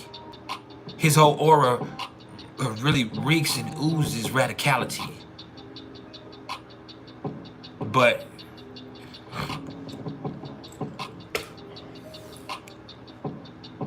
who knows? Who knows what happens? Now, also understand, it's not just politics, it's the world. Technology is changing everything. And so we're able to access things across the world. Just in this live right here. Just in this live right here, we have people from Slovakia, people from New Zealand, Newfoundland, Australia, people from the UK, people from Bulgaria, people from Bolivia, people from Brazil, people from all over the United States, people from Canada. Just in this live right here. We're touching people globally. And so when you think about the reach that every individual has, because of social media, I have friends that are in the Philippines. Now, before social media, I wouldn't have had friends in the Philippines unless I went there. I have actual friends and followers in the Philippines. I know people in South Africa. They own that priceless knowledge of self in South Africa. India. And so, here's the thing. Right now, it's a little bit confusing because we're just now into this energy and we're just realizing the scope of our reach. And then you also start to realize, because of the scope of our reach, people's opinions are more powerful than ever. And because of that, us as people are more powerful than ever. That's the truth. Let's start that over. Us as people are more powerful than ever. What's up, Ezekiel? 90, My brother. 8,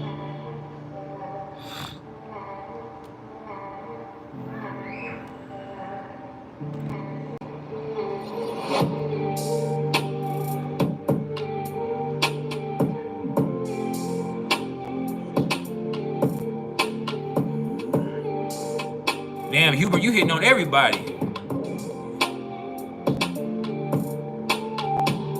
I got you, Felix. I'll answer you in just a few minutes. But yeah, what about Hubert over here hitting on everybody? Damn, Watkins Cat House, don't be timing him out. Let Hubert, you done got, come on now, don't be cock blocking. It's my birthday. Let Hubert do his thing.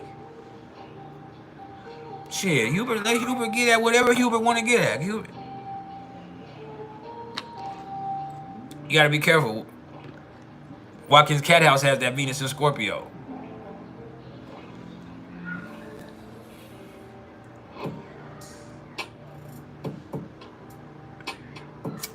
Shit, as soon as he hit on somebody else, he was fine. She didn't put him on timeout when he was hitting on her. As soon as he hit on a couple more people, she done motherfucking. She went straight Venus in Scorpio. I know this motherfucker didn't just hit on me and hit on the rest of these motherfuckers in here. She immediately timed out his ass. That's when you're dealing with that Scorpion. same, Fuck that. Hubert, you still welcome, Hubert. Shoot your shot, Hubert. You gotta be a bad motherfucker if you still willing, if you still got confidence and your name is Hubert. Huberto. She went straight Venus and Scorpio on that nigga. That's why you can't fuck with no Venus and Scorpio. As soon as he hit on somebody else, she timed his ass out. Hold up, motherfucker, you timed the fuck out. You done took it too far.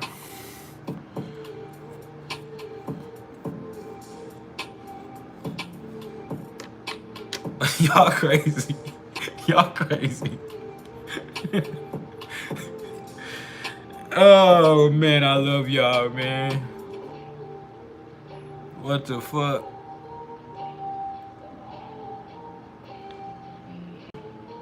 That's crazy. But it is what it is, man. I love you. I love you.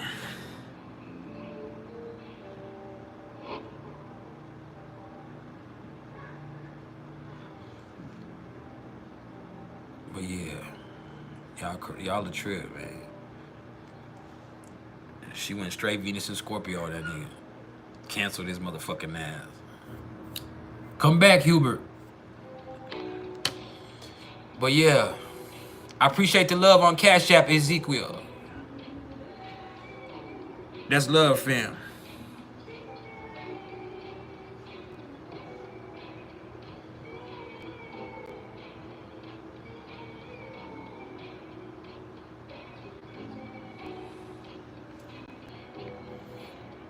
Now,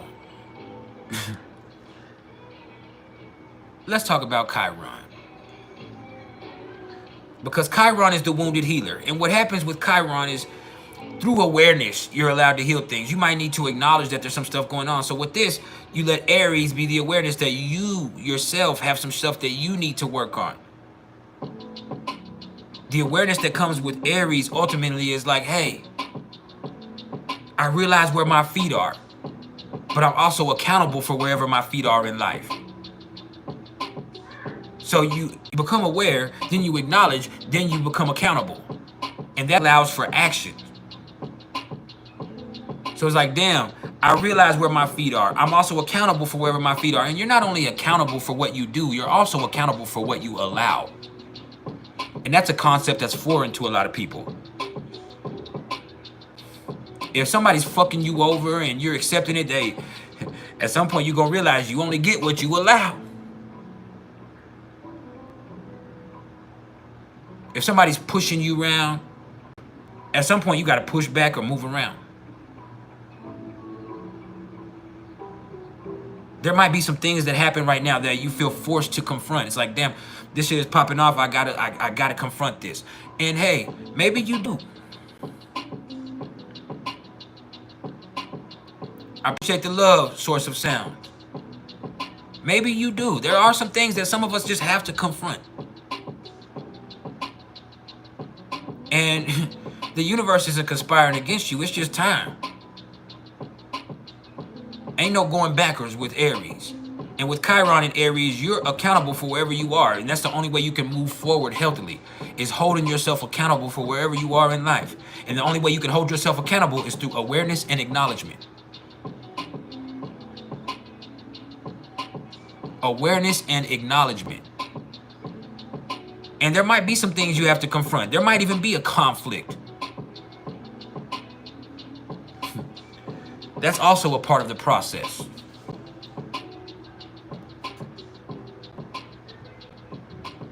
Straight like that.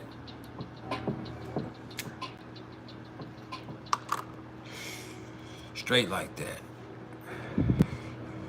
It's all a part of the process, baby. What you do with it is what you do with it. And even beyond that, it's not about what you do. It's about how you do it. And that's some priceless knowledge in itself. And this is some priceless knowledge of self. Just fine.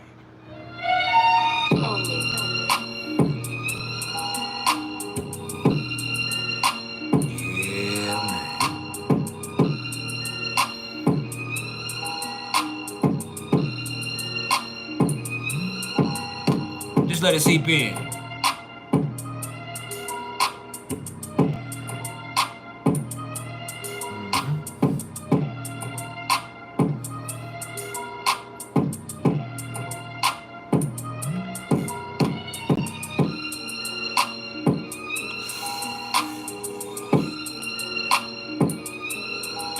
Straight like that.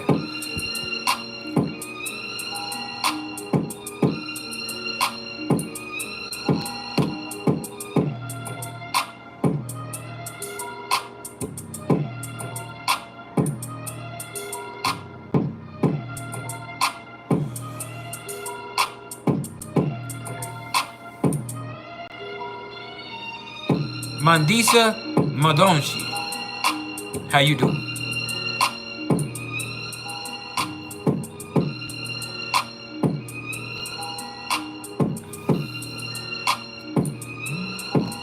Awareness, acknowledgement, accountability, then action. That's Chiron in Aries. Awareness, accountability, action. Awareness, acknowledgement, accountability, action. Yeah.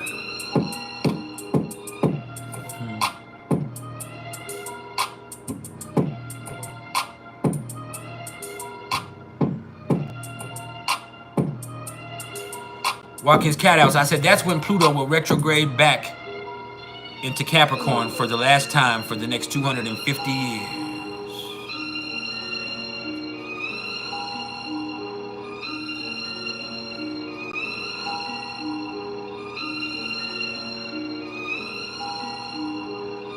Right.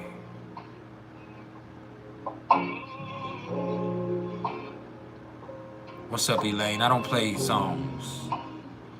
I just vibe.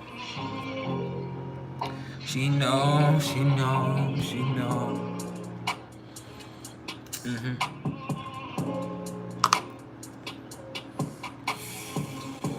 Straight like that, baby.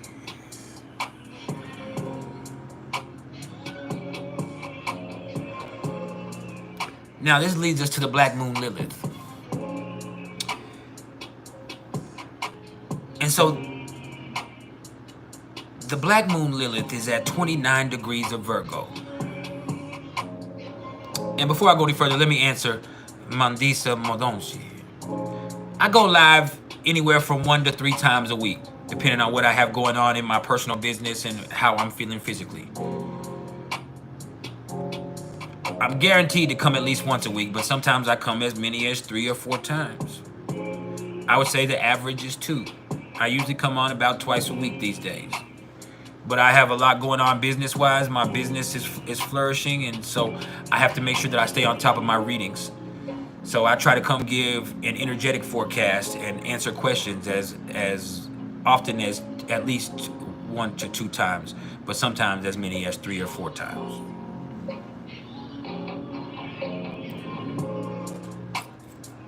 And it depends on if it's paying or not. I love coming and I love sharing, but I am a Mars in Capricorn and I do have responsibilities. So sometimes I have to mind the business that pays me.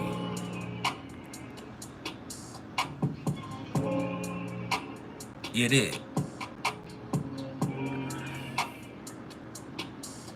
Now, why? Now, with the Black Moon Lilith at 29 degrees of Virgo, this is where people get really picky. This is where people really get caught up on some small shit. It's where you can let some small stuff bother you to the point where you can't even enjoy your day. Even though there's not a lot wrong, that one little thing keeps irking you. It's where perfectionist tendencies can make you inefficient. It's where you can miss out on the whole thing because one little bitty detail wasn't right. It's where you can miss the forest because of the trees. It's where you can see what's wrong with everybody else, but you're missing out on your own fatal flaws. It's where when you're stuck on what's wrong so much that you forget what's right. It's where you work yourself to death. You don't know how to stop. You push and push and push and push and push and push and push. It's where people have a lot of nervous energy. There might even be some anxiety. It's where people might have some digestive issues because of their anxiety. You never can forget that mind-to-gut connection. It's where health is in the focus.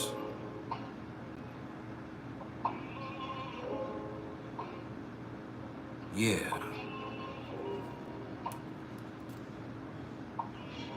We in this thing. I mean, we so in it, we like a long ding-a-lang. Like mine.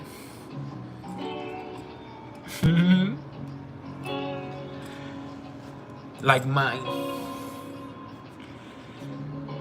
Now, what's up, Nike?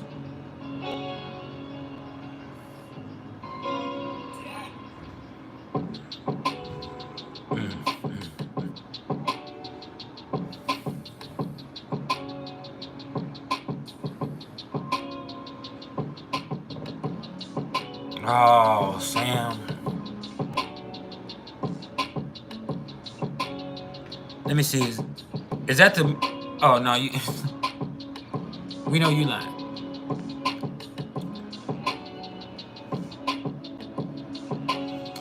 Now...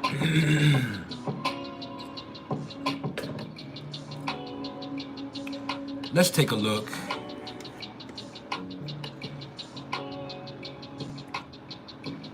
At the nodal axis. Now, the nodal axis are the north and the south node, or in the Vedic principles, Rahu and Ketu.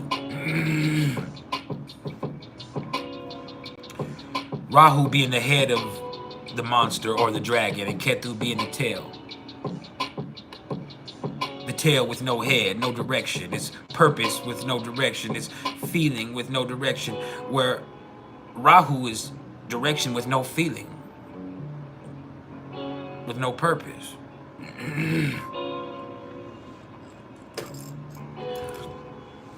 Both very spiritual energies. Now,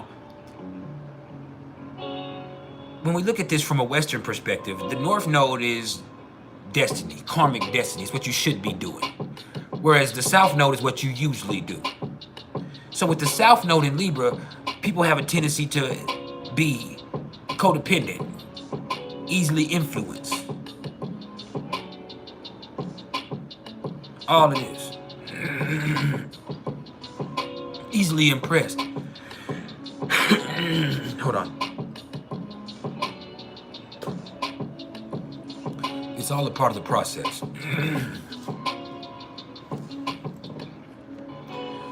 little congested in there.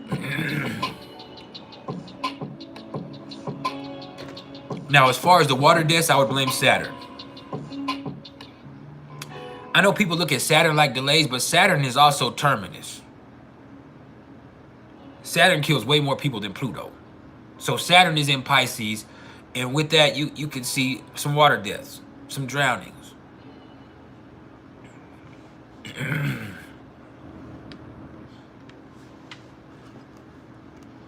Shout out to Australia. But I'm not feeling Australia right now because it's my birthday here in America. It ain't my birthday anymore in Australia. It's June 27th in Australia. No. We still on that June 26th. Speaking of it being June 26th, we're in the master number 22 vibration today. So today is a quite karmic day. See, look, you get to the 22 by first looking at the month. That means it's June. That's a 6. You drop that down. You don't simplify the 6 any further. A 6 is a 6. You drop it down. Then you have the 26th. 2 plus 6 is 8. You drop that 8 down. So then you have 2024. 2024 is also an 8 because 2 plus 2 is 4 plus 8. Plus 8, pardon. 2 plus 2 is 4 plus 4 is 8. Pardon me. 2024. 2 plus 2 and then 4 makes 8. And so, with that, you see, 6 plus 8 is 14, plus 8 is 22. You don't simplify a 22, that's a master number. So we're in that master number 22 today. With us being in that master number 22 today, what you first have to understand is the 22 is a 4 fundamentally. So it's a serious day. Today is the foundation of pushing things going forward. But the moon is in Pisces, so it adds a double divine dose of the 2. There's empathy. There's the need to build something that's not only going to be for you, but also helps others. It's a legacy. So today is a legacy building day. And you don't want something that just serves you or just your family. You want something that helps everybody. You want something that helps everybody. And that's where we're at. That's the master number 22. How can what you're building on today help not only yourself, but help others?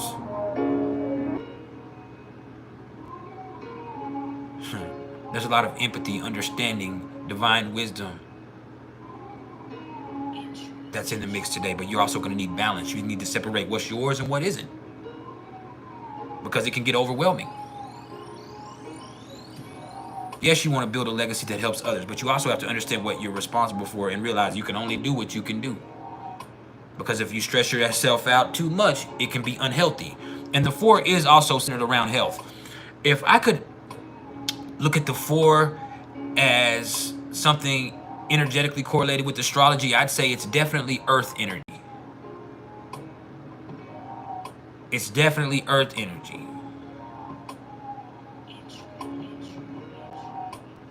But it has a lot of Virgo to it. Now, there could be some Capricorn also. Now, when you're looking at the 8, I see Beats by Bless Zone Out Music touching on the 8.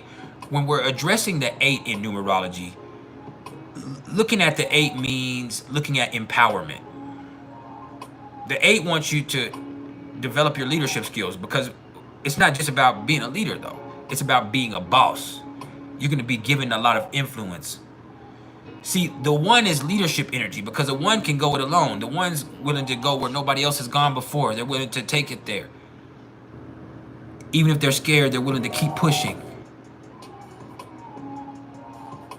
You hear me? But the 8 is about empowerment, influence, energy. It's about money, finances. You hear me? Money, power, respect. That's what you look at with the 8. But the 8 also brings a lot of hate. The 8 also brings a lot of hate.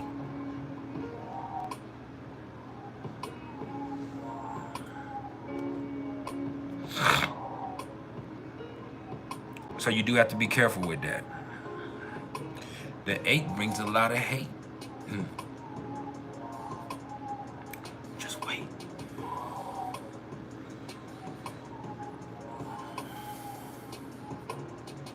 Yeah, money, power, respect, baby. That's what the 8 does. But also hate.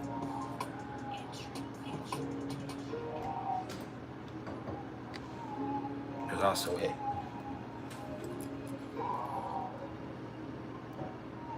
How you feel?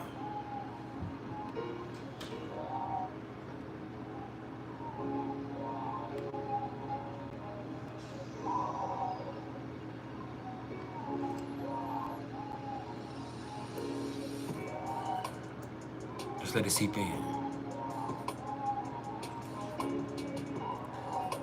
And I think that's all I got to say about that. So now, I think I'm going to open the floor for any questions that anybody might have about astrology or numerology or anything else that helps them raise their vibration. But also be patient with me. I'm vibing. It's my birthday. So I need you to respect my energy. That means if I miss your question, I didn't skip you or ignore you. I just missed your question. What you can do is ask it again, or you can hit that super sticker, that super thanks, or that super chat, and I'll never miss your question. And it's not because I ignored you in the first place. It's because it pops up on the screen instead of me having to look for it or it leaving. It makes it sustainable. And you should do that anyway because it is my birthday, like I said. I knew Watkins Cat House had a question. You be all in, screw it, let's talk astrology asking questions. And I take that personally. When you one of my peoples and you over there asking questions and all them old funky ass astrology groups, I get a little, I get a little bit jealous. I say, oh, this motherfucker in astrology, these motherfuckers don't know shit.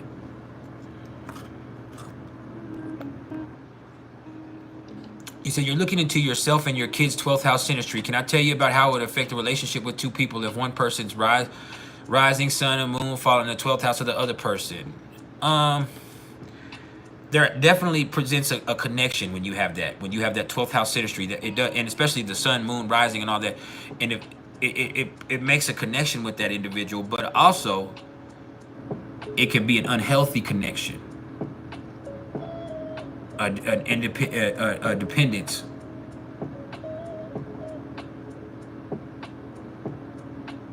And why can be used as a vowel. Why can be used as a vowel? It doesn't mean that it always is, though.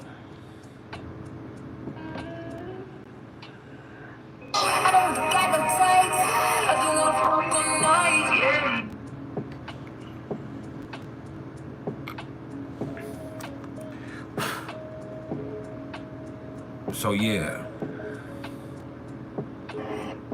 all of that.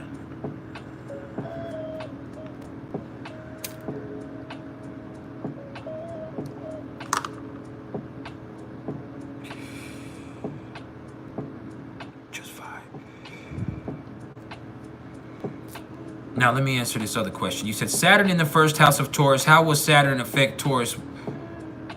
What do you mean? When Saturn goes retrograde? I don't know. I mean, it just depends on where it's in your first house. There might be something that shakes your self-esteem, but other than that, it's realizing that there's things that, Saturn retrograde is not necessarily a bad thing. It's what I like to call crystallization. It's where you realize what's going on. It's where you get an awareness. And so you're then able to diagnose. And so as Saturn is in Pisces, but it comes back and affects that Saturn in the first house in Taurus through the sextile, which in its retrograde journey, Saturn's going to go from 19 degrees to 11 degrees. So you might not even deal with it right now. But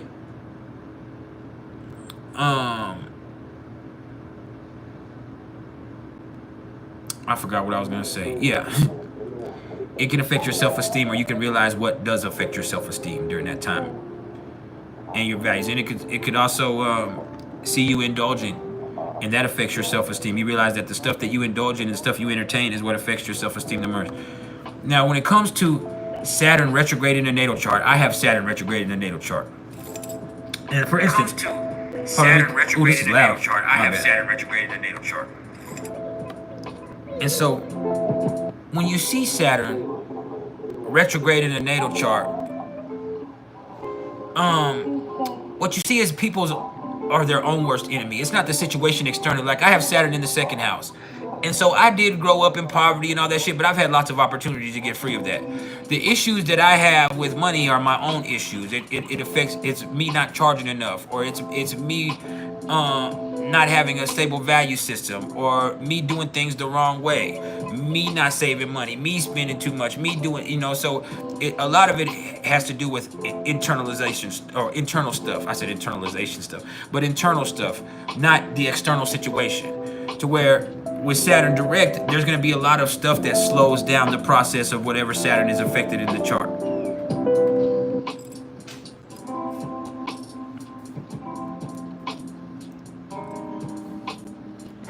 You dig?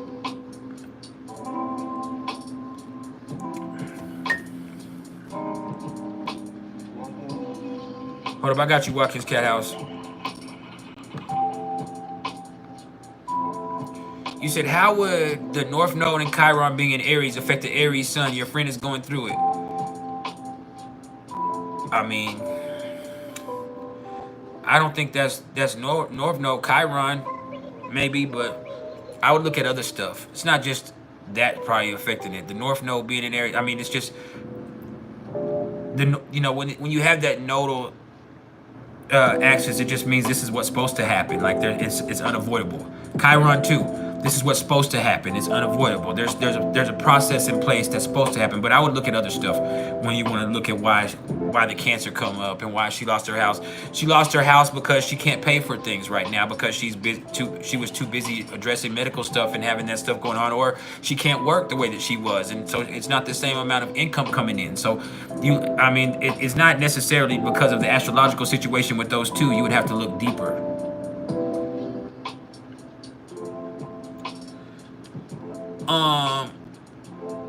Saturn in Aquarius retrograde in the natal chart. You try too hard to get along with people or to fit in with people, and you don't need to. So it makes you stand out. How much you, with Saturn in Aquarius especially, you have this need, and it's being retrograde, you have this need for approval. And so there's times where like you're so cool, you don't realize how cool you are, how unique you are, where people are gonna want to be around you, but you push and you show something that ends up being undesirable because you're pushing harder and not showing or exhibiting your authentic originality. So there's a need for approval that really gets in the way of people getting along and being a part of the collective, instead of realizing, hey, I'm everything. And then allowing what's for you to flock to you.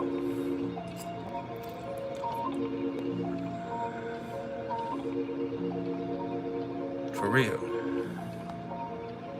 For real, for real.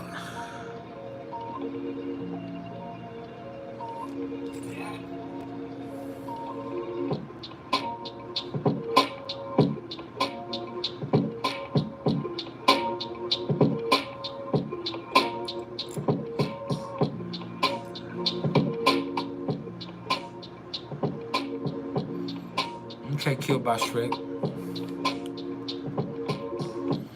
Somebody dismiss this clown.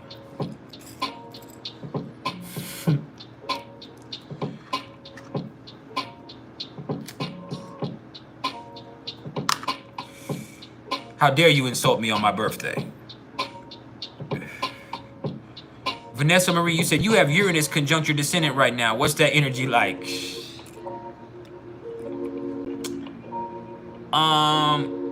It changes up what you value in a person or a partner potentially. That's what I would say. With Uranus and Taurus, and it's conjunct your descendant. It's just like what you value in a partner or in your partner that you already have is kind of changed drastically. And then you start to look at things in terms of worth, and that changes everything. It changes your mentality. Like, man, yeah, there's an attraction there, but is it worth entertaining? Shout out to the Netherlands. But yeah.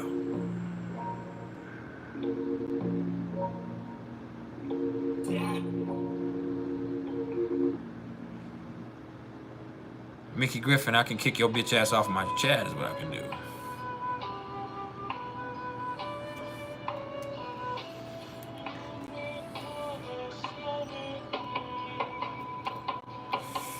And your relationships become interesting because it might feel like you're out of character.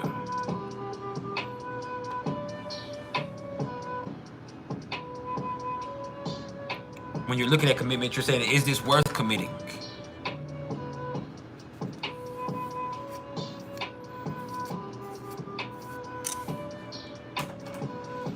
Hold on, y'all.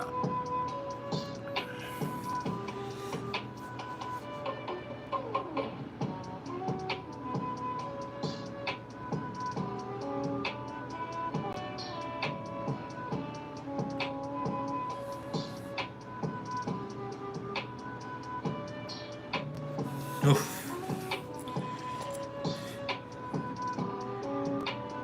What's up, Verona's fire. That's beautiful. That's not something you see very often anymore. That type of sustainable love. That's worth celebrating.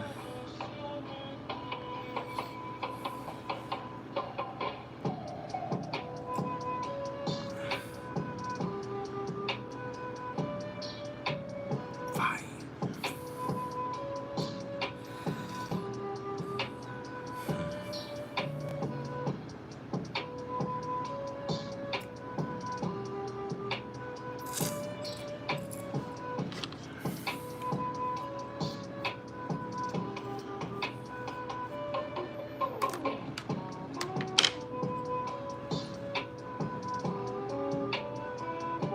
Yeah, marriage is beautiful with the right person. Absolutely is. Just a second, I gotta stand up, y'all. I have to stand up. I got to.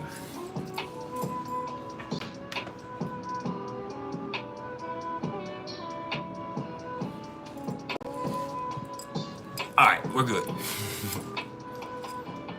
For those of y'all that know, you already know what I had to do. If you didn't, it ain't your business.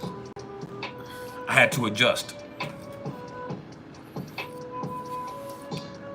What are the plans for the rest of my birthday? I don't know. I'm gonna be live here for another hour, hour and a half, maybe. I'm going to have a great steak dinner with my family. I mean, I'm old, so it's not like I'm gonna party. But yeah, that. I just created a Twitch channel, so I might decide at some point, maybe not today, but I am considering it. Going to look on Twitch. I'm gonna go talk to my family, specifically my daughter. Yeah.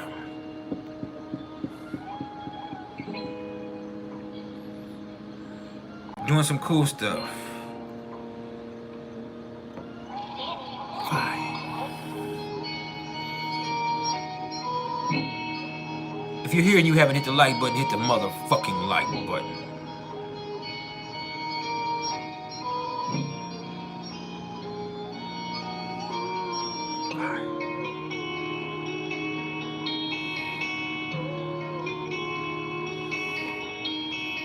Earthshaker, the ninth avatar. What's up, my brother? You know I love you. Y'all say what's up to my brother Caleb Woods.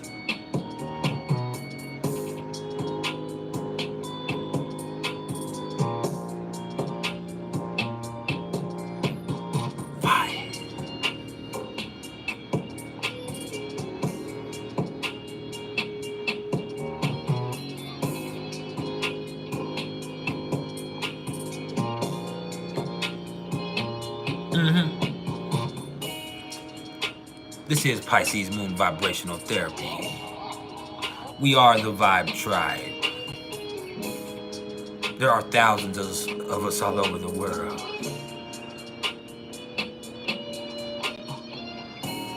You can become a part of it or you can just observe it. If it ain't for you, swipe up, bitch.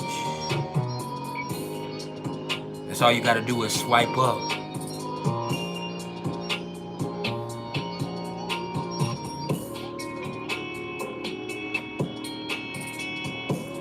Source of sound. You said Cancer, Lilith in the 10th house. Cancer, Moon in the 10th house. Cancer, Midheaven. What's some advice I can lend you? You gotta be willing to get out of your comfort zone, and you have such a small comfort zone. You have to feel secure, find a way to feel secure inside of yourself, and then you'll be comfortable operating anywhere, which is hard to do. Because once you start opening up and you start being more secure in your emotions that you do have, that are there, you can't deny them. That's when you'll start to connect with people, and that's when you'll feel more comfortable in the outside world instead of being so worried about your sensitivities and those thus making you vulnerable.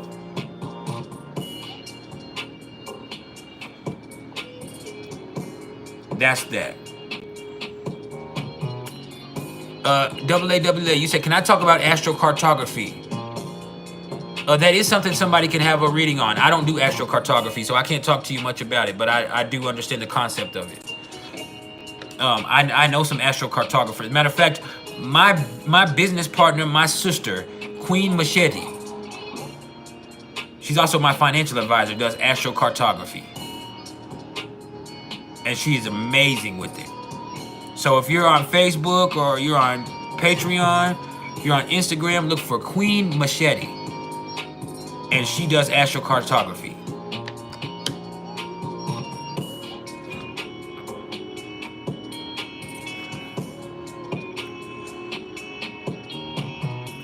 Source of Sound says you're a Gemini Sun, Gemini Venus, Mercury and Gemini, Gemini Mars. You're all over the place. You're very versatile. You're very electric and effervescent, but you're also a little crazy. Quite clever, but a little crazy. Even mischievous.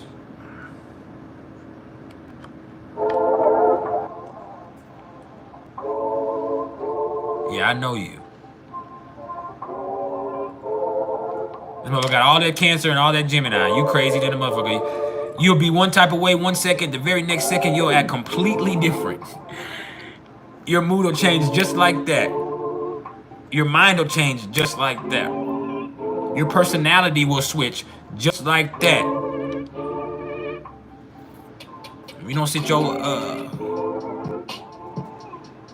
personality disorder looking ass down, and it's not even borderline personality disorder. It's straight PD. It ain't BPD. It's PD. You'll switch personalities and just like that.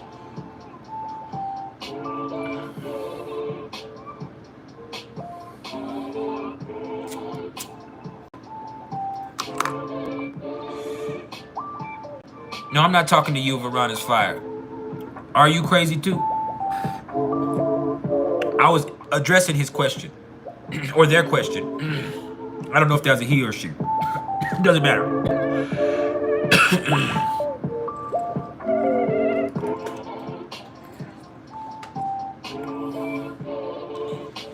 Oh, I am right. You might be crazy too. I'm a little crazy. I'm very moody. And being a Cancer Sun, I go through a million different moods in one day. I can be fine 1 minute and then nothing has to happen externally. I can just remember something in my brain.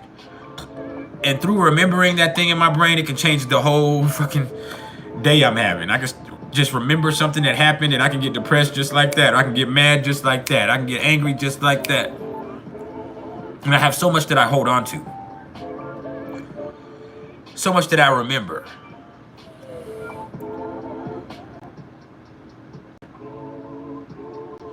So yeah, that kind of becomes.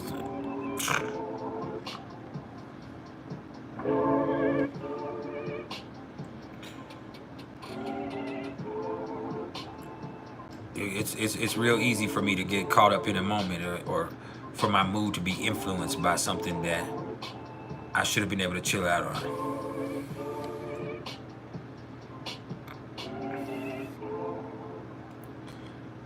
Have you ever been having a bad day? And then you forgot you were, not like forgot, but you started doing something else, so you started having a good time, but then you remembered you were having a bad day and you made yourself feel bad again. Like, that's the type of craziness I do. Like, I'll be having a bad day and then I'll forget, I'll start doing something else. But then I will remember that I'm having a bad day. Like, nah, bro, this is a bad day. And then I will purposely start feeling bad again. When I was already feeling better, I just remembered that I was like, this is supposed to be a bad day. And that's insanity. Like, I'll self-sabotage just like that. It's like, oh, and then I'll forget, I'll get into doing something else and forget that I was having such a bad day. Then I'll remember that I was having such a bad day, and it'll be like, nah, bro, today is not a good day. I don't know what you smiling for. Today sucks. And it's counterproductive. But you can't help it. It's like, man.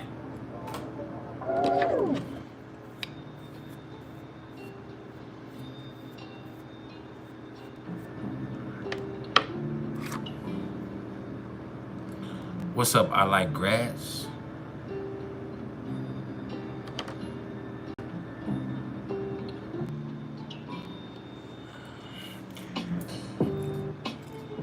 Ooh, I like that too. That's epic.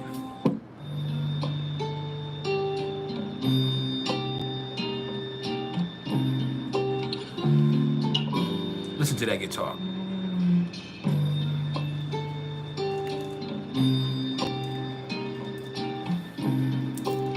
Now you don't have to unhide them. I just saw that I saw that they were there, so I said, "What's up?"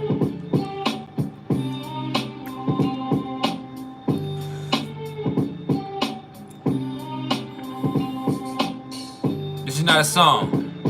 It's an instrumental that I made. It's a beat I composed. It's a composition.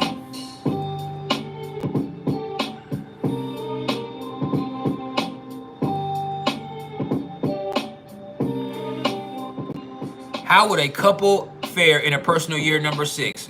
It'd be good. I mean, 6 is a year of commitment. It's a year for relationships. It's a year to assess how your people are feeling and to nurture your feelings. But it's a great time for commitment. Now,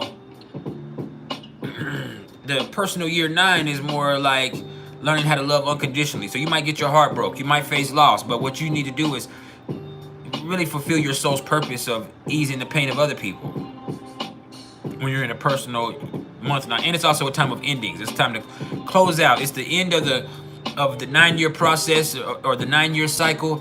And so you need to close things out. You need to, come to closure about certain things in your life. And you need to prepare for the next cycle, because the next year coming up is a reset.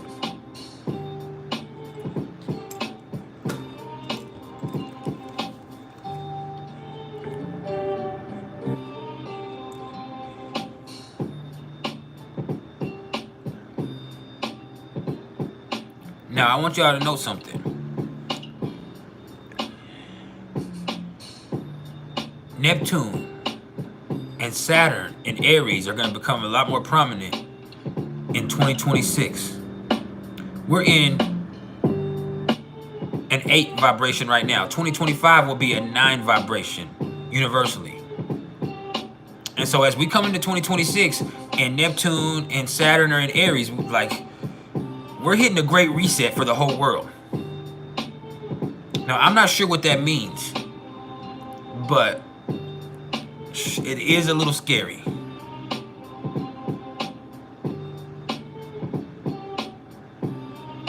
Do I talk about annual perfection years? I can. I don't usually, but I can.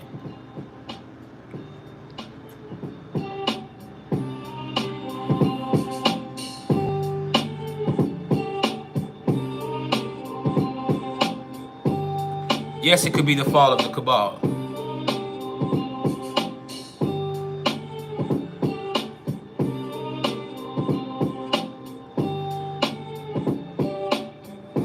Armenia.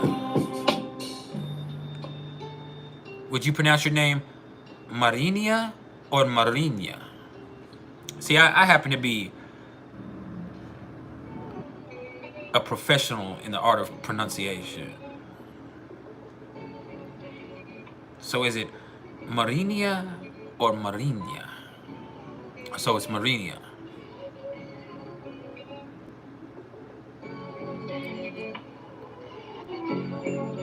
One more time.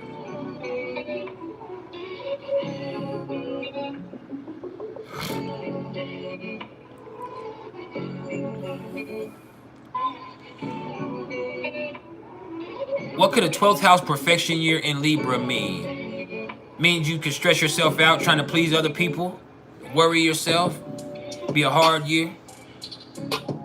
It could be a year where you're craving for a certain connection, but it feels like it's just outside of your reach. It could also, with the 12th house, be a year of having connections with people, but it's not necessarily being something that's healthy or something that's openly spoken on.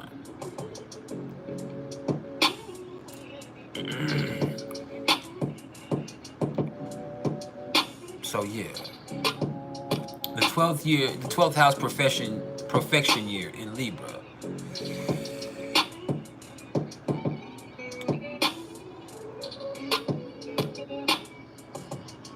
it presents its own issues.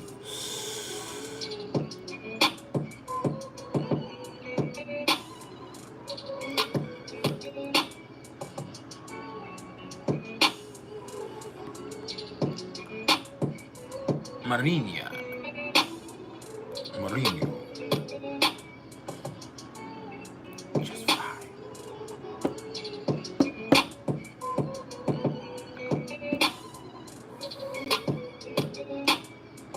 It was my pleasure.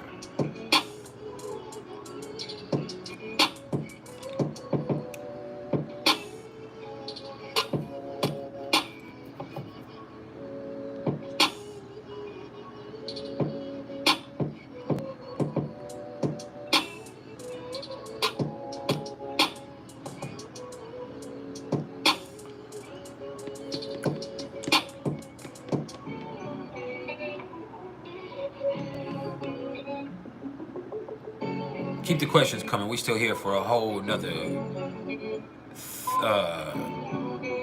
50 minutes. No? Yeah, 50 minutes. I'm staying for 50 more minutes.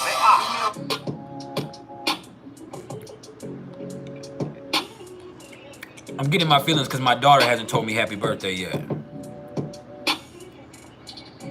I'm gonna remember that on her birthday.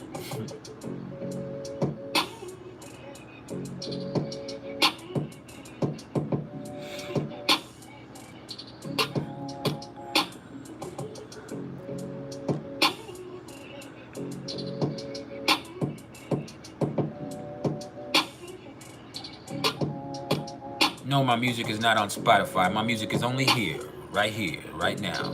It's a vibe.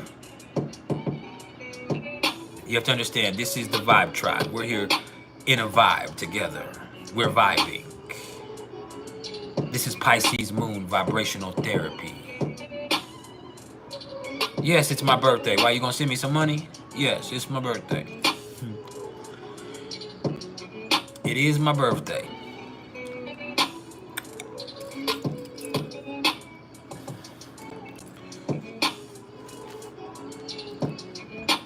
I had one of y'all freak me out. I don't know which one of y'all it was, but I guess they were trying to figure out my birthday, and they were like, is this you? They sent me a chart, and they were like, is this you? And I told them no, and it wasn't me because it was the day after my birthday, but they were very close. They paid attention to me enough on here that they could guess my exact birth date and birth time almost. And they were like, is that you? And I was like, no, that's not me. And then they came like, but they were just one day off. So, I mean...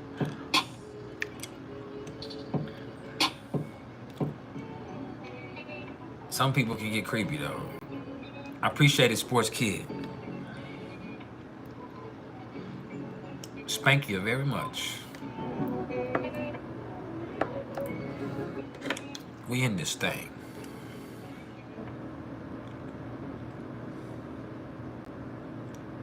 Did I miss anybody's questions? Oh, this is my song.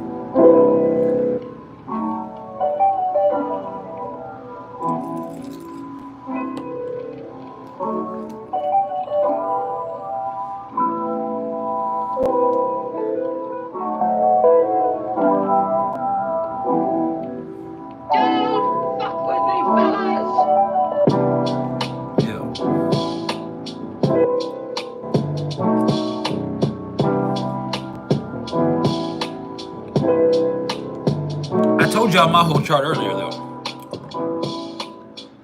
I told y'all my whole chart earlier. I'll say it again, it doesn't bother me. My ascendant is at 16 degrees of Libra. My sun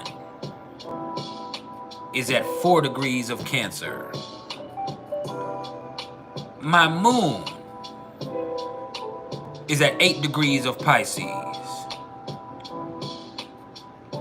My Mercury is at 0 degrees of Leo. My Venus is at 12 degrees of Leo. 10th house.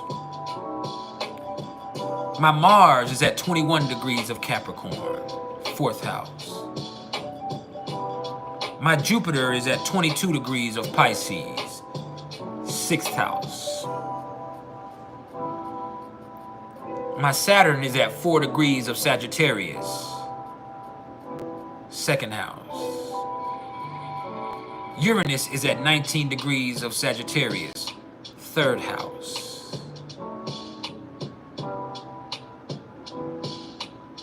You already sent me some beats. Send me another one. I will put it in rotation. It just can't have any stuff that's not gonna let me. That's gonna make me to get the live shut down. I have Neptune at 4 degrees of Capricorn, 3rd house. I have Pluto at 4 degrees of Scorpio, 1st house. I have the Black Moon Lilith at 13 degrees of Gemini, 8th house. I have Chiron at 15 degrees of Gemini on the 8th and 9th house cusp, Placidus. I have my part of fortune at 20 degrees of Gemini, 9th house. I have my North Node at 27 degrees of Aries, 7th house. So yeah, there's my all of my placements.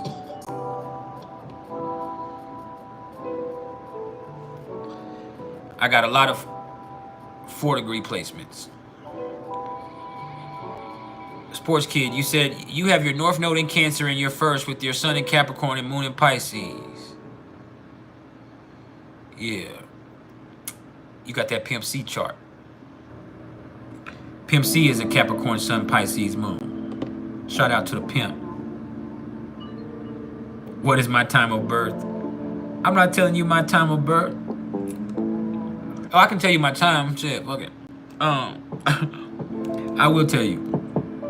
I was born at 2:40 p.m. 14:40 p.m. 2:40 in the afternoon. Why?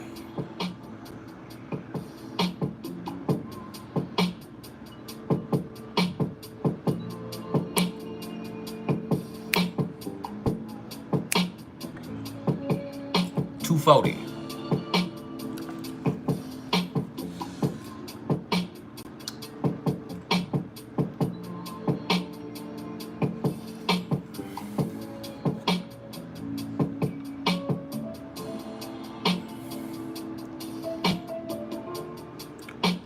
What is the significance of 4 degrees for me? It has to be something. I really don't get caught in critical degree theory or sapient symbols. But I would say if you were gonna do critical degree theory, it's a Cancer degree. But I don't know. Maybe I just have a serious life, but there is a lot of 4s there.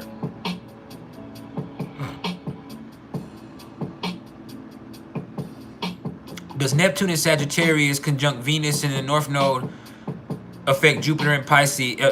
Aspect in Jupiter and Pisces affect your discernment? Absolutely. You're a positive person, though. It makes you look at things more positive. It makes you have faith where other people might not.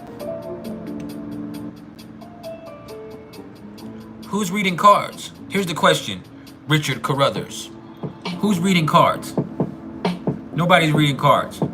Now, I love all my tarot readers, but who's reading cards? And who says that astrology is in any way in conflict with Christianity? Only you and your brain create that division between the two. I'm not worshiping the stars. We're using them as a tool of understanding energy.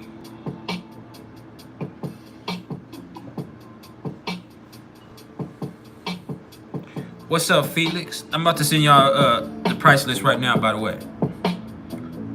I have people hitting me up with inquiries. Sun and Neptune in the first house in Aquarius, you're different. And I mean, everybody's different, but you are so much different. But people can project anything onto you. They can see anything they want to see in you. And really, the fact of the matter is, you're significantly different than ordinary logic would ever have us discern.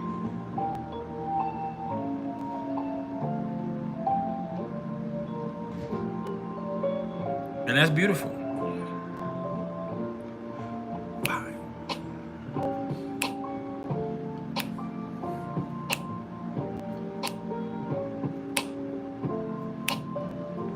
This is my favorite beat right here that I ever. I mean, the darkness is my greatest creative achievement, but this me is a Leo too. Leo, Sun, Gemini, Moon.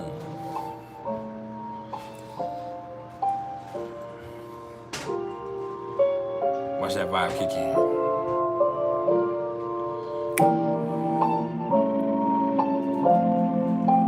And he's about to be 15.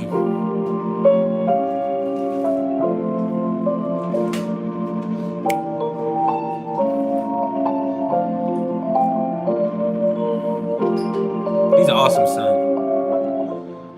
He went outside, but I'm gonna be honest with y'all. I mean, I love all my kids, but my oldest son, the one that just went, like, he is such a good son. He always has been. He never causes any trouble. Only time he's got in trouble is fighting. And as a dad, I mean, I don't condone, but that's the only, like, you don't get in too much trouble with that from me. But fight, and he doesn't fight anymore, but when he was younger, he got into a lot of fights. But he's an awesome football player. He always does what's asked of him. He's responsible. He's quiet. All of that. For a Leo, Sun, Gemini, Moon, he's not what you think. He's a very quiet person.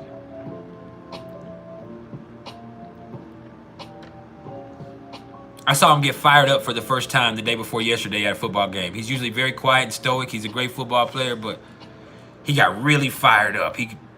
They're playing, and he started expressing himself and yelling, and just, I was like, dang, look at my baby. Because he's always been very stoic.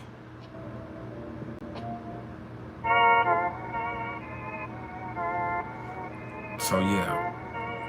31. We don't have his exact birth time anymore. We've lost, like, the birth certificate they gave us doesn't have his birth time. So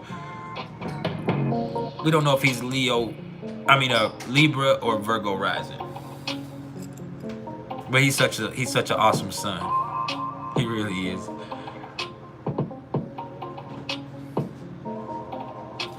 He's the type of kid that you'd really be proud.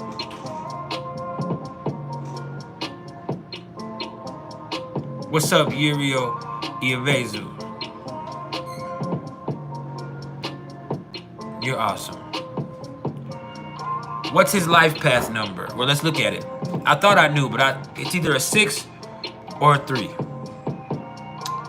So his birthday, August 14th, 2009. So you have 8. You drop the 8 down. 14. But he has a karmic debt 14 there. 8, 14. So that's a 5. 1 plus 4 is 5. You drop that down. 2009. 2 plus 9 is 11. So 8, 14, 11. So 8 plus 14 is 22. Ooh-wee. No, 8 plus 5, you don't do the 14. 8 plus 5 is 13. Plus 11, 24. He's a 6. I almost made him a 33. He almost was a 33. If you did the add across method, he could be that way. What's up, Mushraf? Yeah, he's a 33. I mean a 6. He's here for commitment. And he has Venus and Mercury in Cancer. No, he has Mercury in Virgo. He has Venus in Cancer. He's a Leo sun, Gemini moon, and he is very for his family. Like I said, he's the type of son that any dad would be proud of. But he makes me proud every day.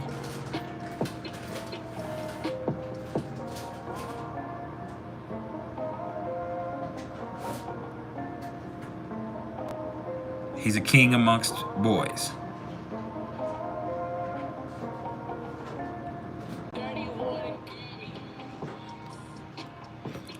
A king amongst boys.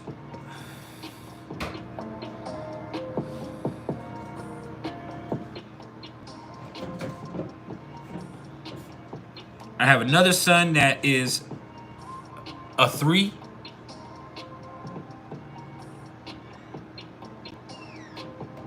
I appreciate the love. My baby son is a 3 because his birthday is February 5th, 2015.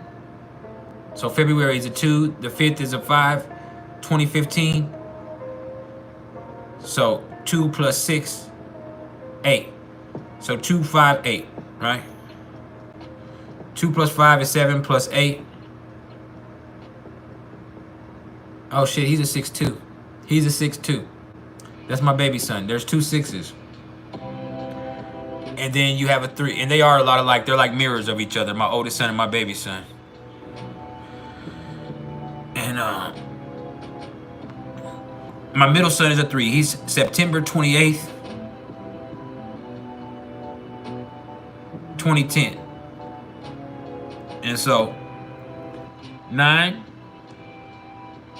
plus 1, because 2 plus 8 is 10, which is a 1. 1 plus 0 is 1. You hear me? So 9 plus 1 plus 3. 2010 is a 3. 2 plus 1 is a 3. And so what do you have? You have 9 plus 1 is 10 plus 3.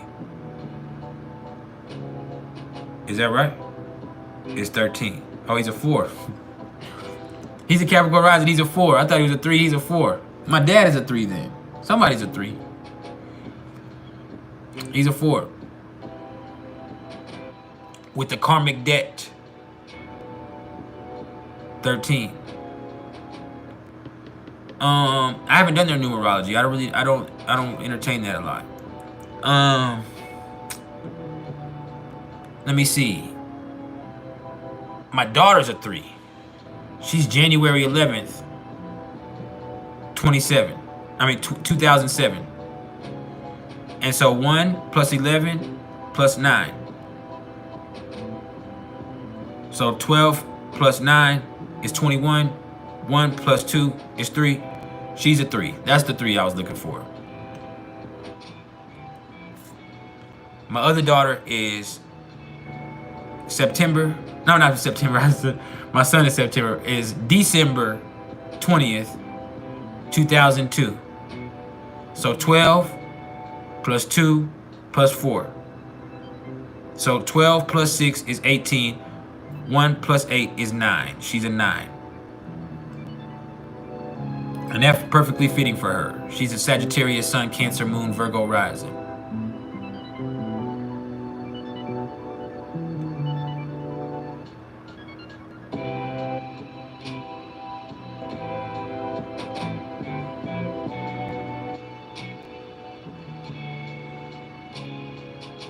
Does astrology correlate with numerology? There's energetic correlations, but there's not direct correlations. Now, Vedic astrology does correlate astrology with numerology. But yeah.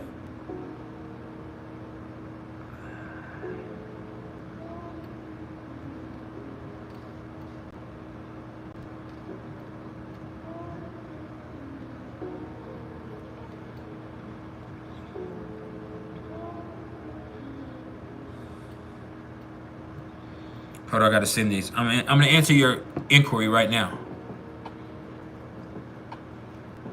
In Vedic astrology, or Ayurvedic, each number has an astrological correlation. All right, the 1 is the sun, the 2 is the moon, so on and so forth.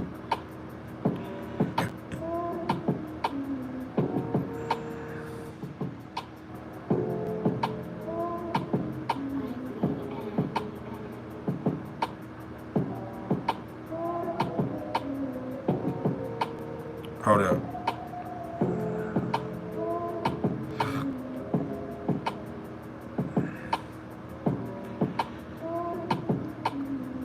I'm answering a question right now.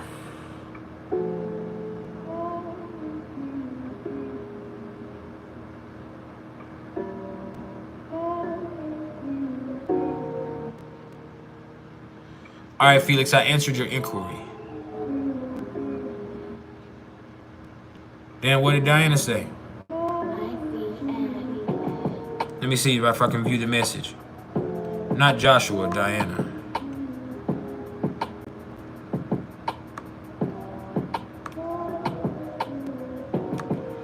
It's not letting me read it. Hold on, let me see. Nah, double A, let him back. She didn't say anything wrong. Let me reverse that. Double A, unhide Diana. She didn't say anything wrong. She's right.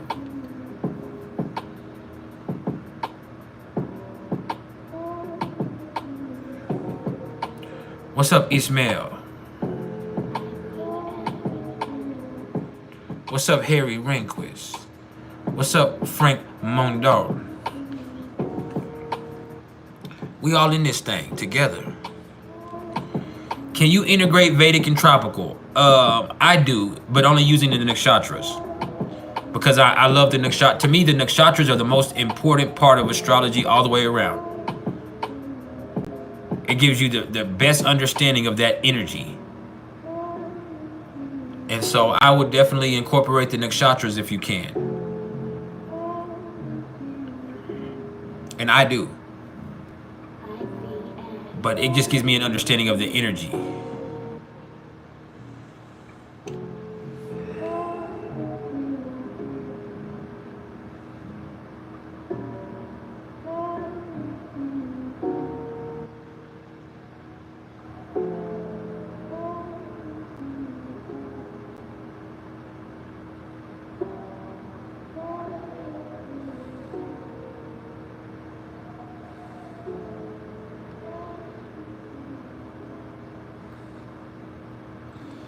Business is booming, huh? Signs of maturity for Cancer placements. Being able to express your emotions healthily. Not using emotional manipulation. Not being clingy or crazy. Those are signs of emotional maturity. Somebody who can handle their emotions.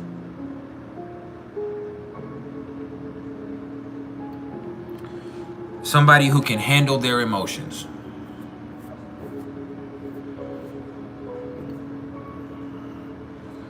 I'm a Cancer, so I've had to learn how to handle my emotions. And earlier on in life, like, I'll show you, when I was really young, I used to project this uber masculinity. And it's because I wasn't comfortable with my femininity or my sensitivity.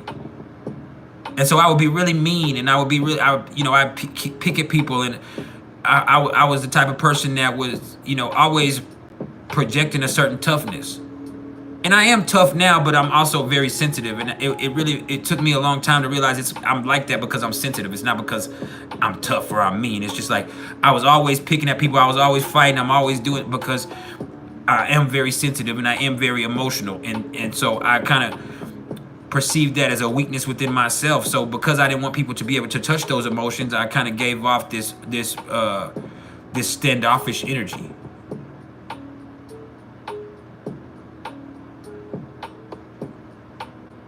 What's up, Villanita, baby?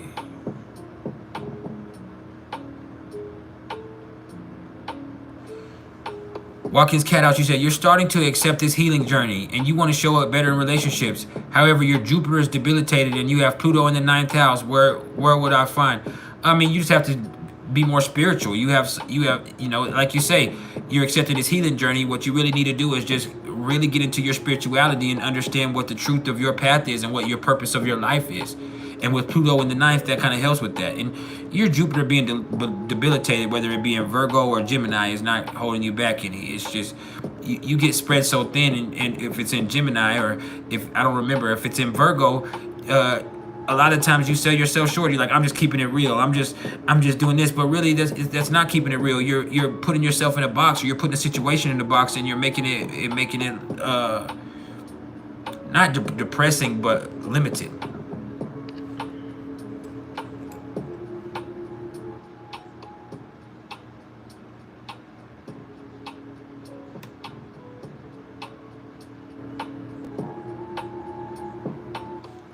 So don't do that to yourself. Don't limit yourself.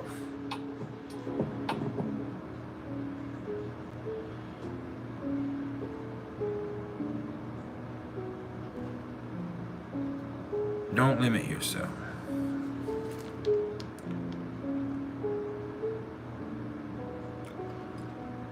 Loosening up. A sign of maturity with Capricorn is loosening up.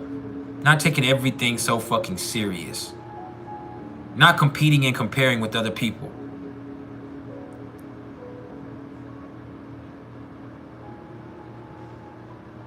You know, be careful with that.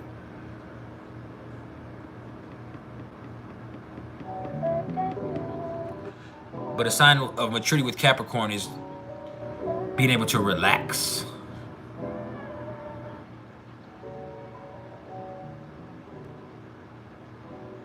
Your Jupiter's falling then. You said debilitated. You mean falling. Your Jupiter falls. And so if it's in Capricorn,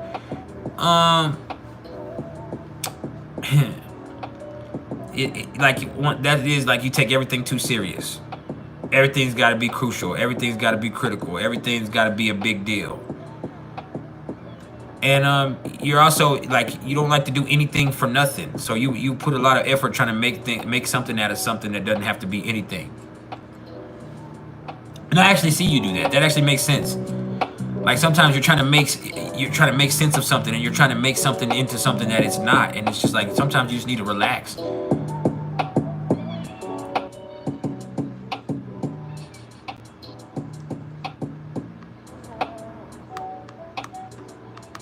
I appreciate it, Dylan or Dylan. Is it Dylan or Dylan? It's Dylan. I appreciate it, Dylan.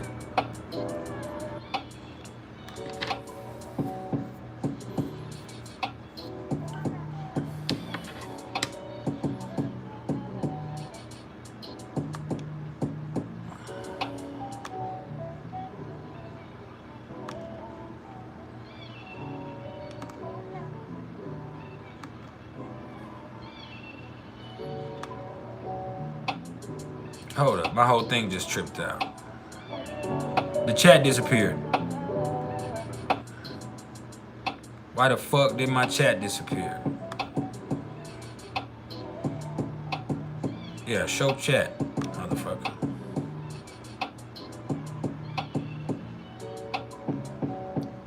There it is. You said your upbringing and how they made you feel as a child. The moment you did that, your mother emailed your husband that you told him you were crazy and he needed to take your kids away from me. Your relationship was never the same since. I understand.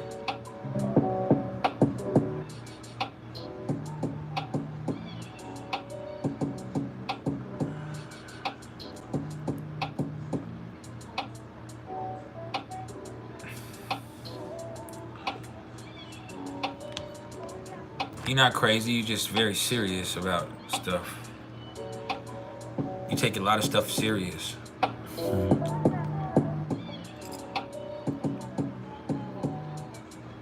And that's fine, that's you, baby. That's just you.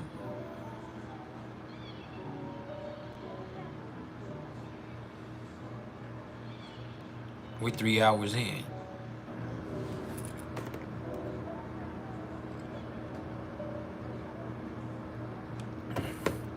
Come here, Chiefer. Come here, baby.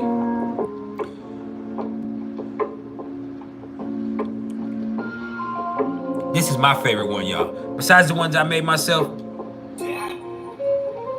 Because all I did was do this part right here. Me and my friend made this together. But it's the drums that make this, and I didn't do the drums.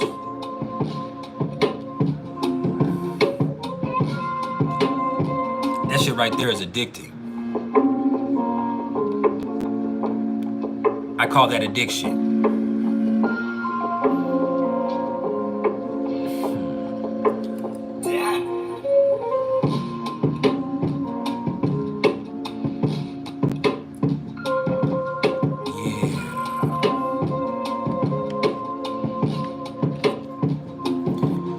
Vanessa Marie, you said you have the South Node conjuncture Lilith. You're curious about that. I mean, South Node conjuncture Lilith. You have some shadow parts that are fundamental to your nature.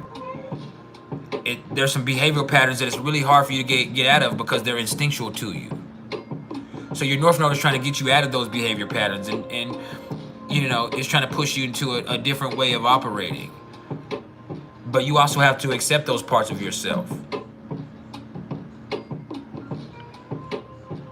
OJ Simpson. No. I'm Narnian.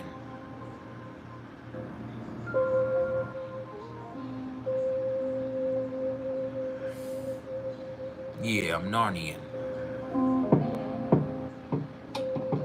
Just fine.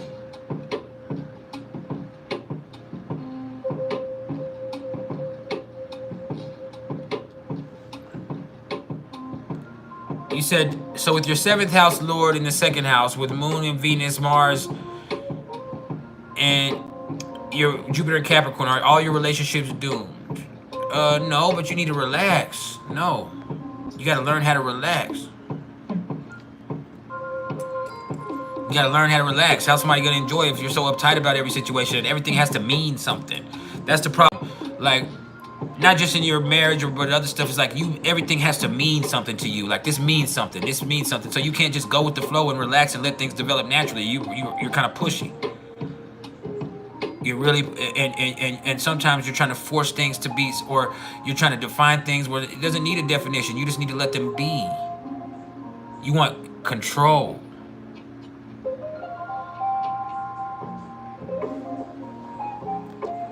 Sometimes control is an illusion in itself.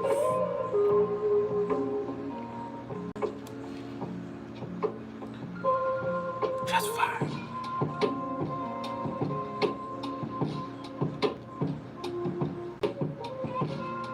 MD Manzu.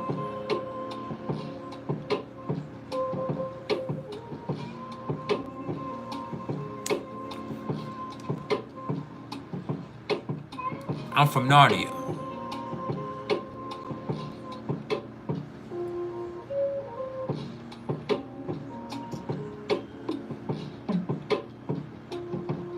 Flute.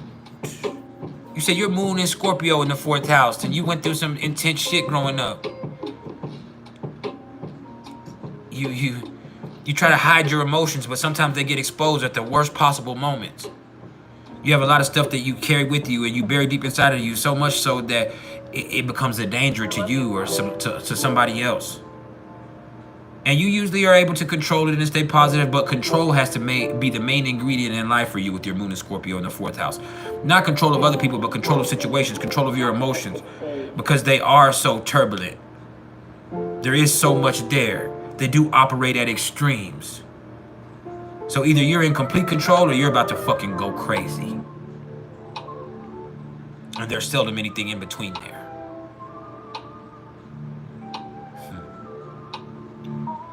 And you might have experienced, a tough childhood or some abuse or somebody trying to control you or quiet you when you were young with the moon and Scorpio in the 4th house.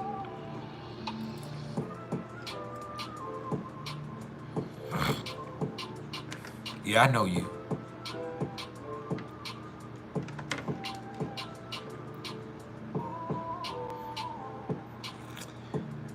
I want to thank all of y'all that tuned in and celebrated my birthday here with me today.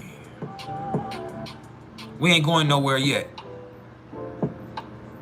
but I just want to thank y'all for coming.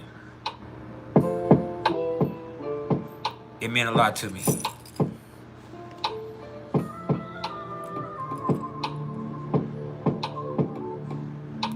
MD Manzu. I am not Muslim, but I am one with Islam. Now you can take that how you want to take it, but no, I'm not Muslim. I'm not any spiritual sect, but I am one with Islam.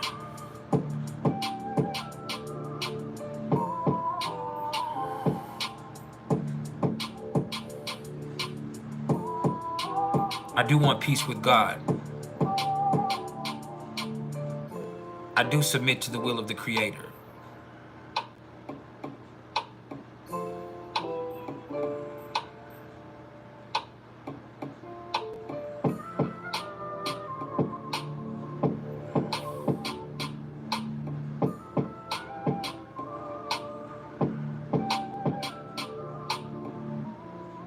Villanita, what's interesting about that is with 5 percenters, they do believe that man, and I don't want, it is sexist in this way, but that man is the creator, or even Earth, which is what they would call women. But you manifest yourself. You manifested your reality. You manifested all of this. Like you are your own creator. You are Allah. Because in the 5%er, Allah stands for arm, leg, arm, head.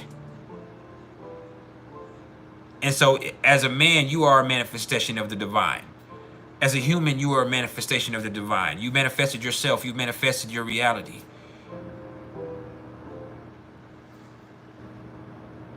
Which is true in a way. But they more or less think that you manifested this existence here.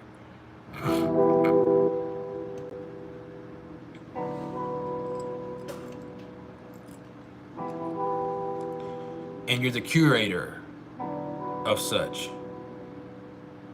You ain't stupid, baby.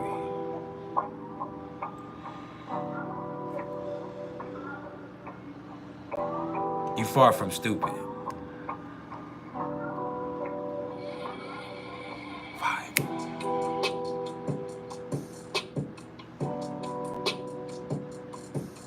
Thank you for the birthday wish, Watkins Cat House. Go enjoy the rest of your evening. MD Manzu, you're from Bangladesh. Shout out to Bangladesh.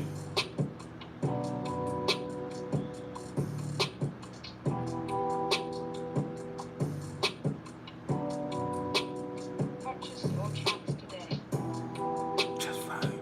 Tina Clara Marie, you ain't doing no playing today. You blocking everybody that you even feel like said something sideways. I love it, baby. Do you?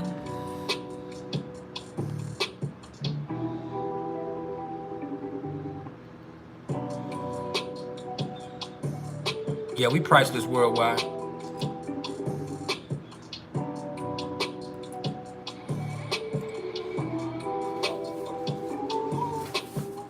I got a lot of incense. Hold on, because I'm trying to smoke.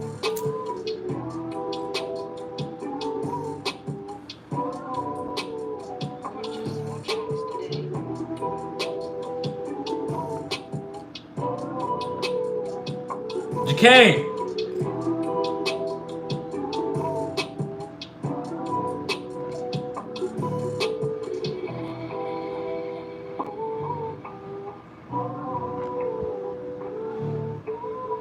Oh, I didn't like.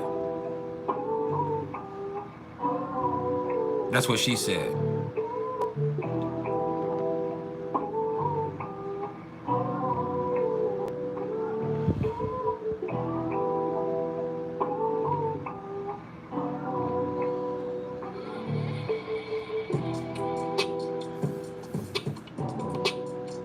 Just a second. Let me put this up here. I was trying to get my son to do it, but I gotta do it.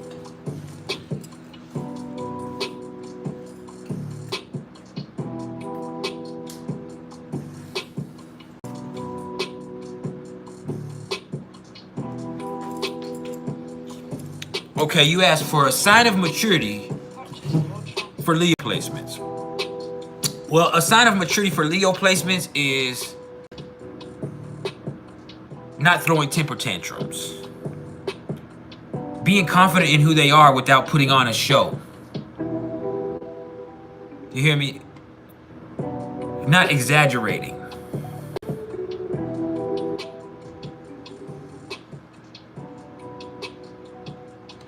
Shout out to South Africa. I told y'all we had people from South Africa here.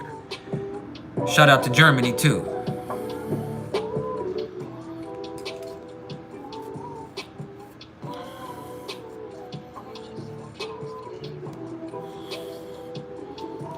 Ow. Shout out to Germany. You heard me.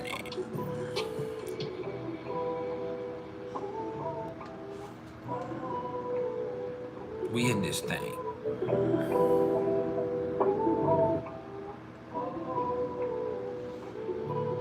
Just fine.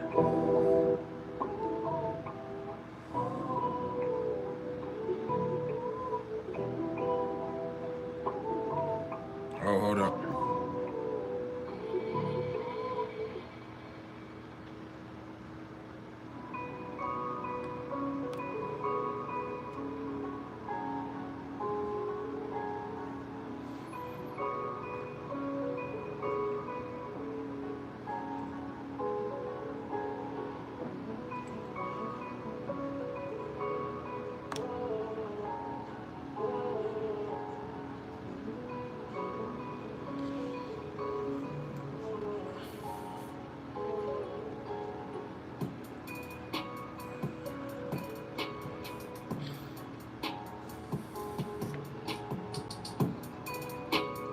still here for any more questions. We can just vibe. I don't care what we do.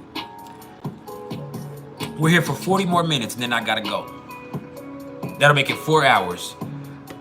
We've been here for 199 minutes already today.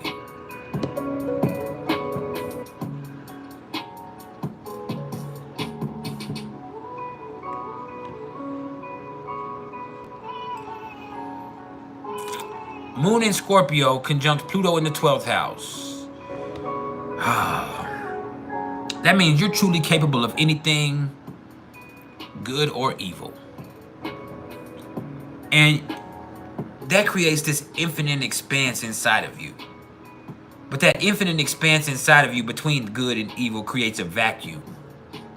And that's why you're drawn to so many unique experiences and intense relationships and intense people. But those are also catalysts for change in your life. So you have all this stuff inside of you, this stuff, and because of this stuff, you're capable of just about anything. You could save somebody's life or you could kill them. But because you have such an infinite expanse and that creates such a vacuum, that's why you're drawn to such experiences. That's why so much stuff inside of you it attracts people, and it attracts pain, it attracts love, it attracts sex, it attracts danger. And you also have a tendency to short circuit your emotions. So that makes you be a person who operates indefinitely at an extreme.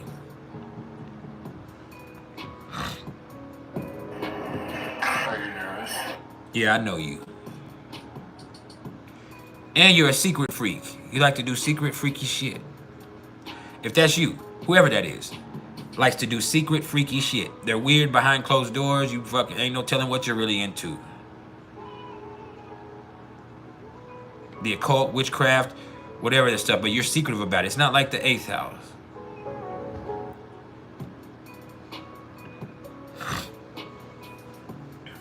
There's a lot of stuff that you keep hidden, but that hidden stuff is also very dangerous to you and to other people. You're a keeper of secrets, but you also want to know people's secrets. You don't want anything to be hidden from you.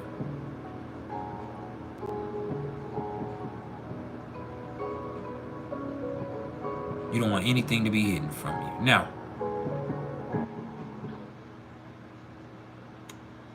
Fluid, you said 8th house in Aquarius stellium with Sun, Mercury, and Mars and Moon in Scorpio. Yeah, you super weird. You super weird. And you're into all kinds of weird shit. But more than anything else, you're super weird. But it's not like you want to hurt anybody. You're not like evil. You're just weird. Super fucking weird. Yeah, I know you.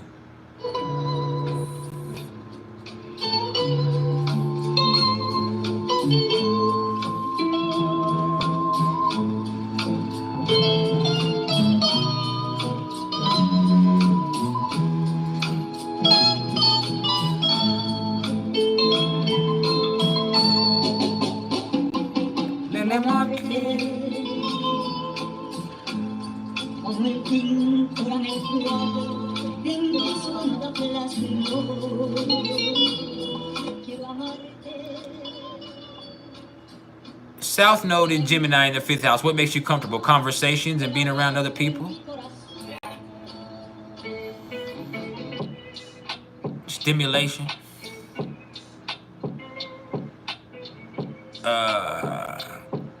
What else we got? Ebony, you said, hey, in Vedic, you have Rahu on the ascendant and Purva Pavardra and Ketu and Purva Pulgani. In Tropic, you have North Node in the 12th house in Aquarius. Or in Aquarius rule 12th house, because Purva Pavardra is Pisces. And Lilith in Leo in the 5th house. Is that similar energy? No. No.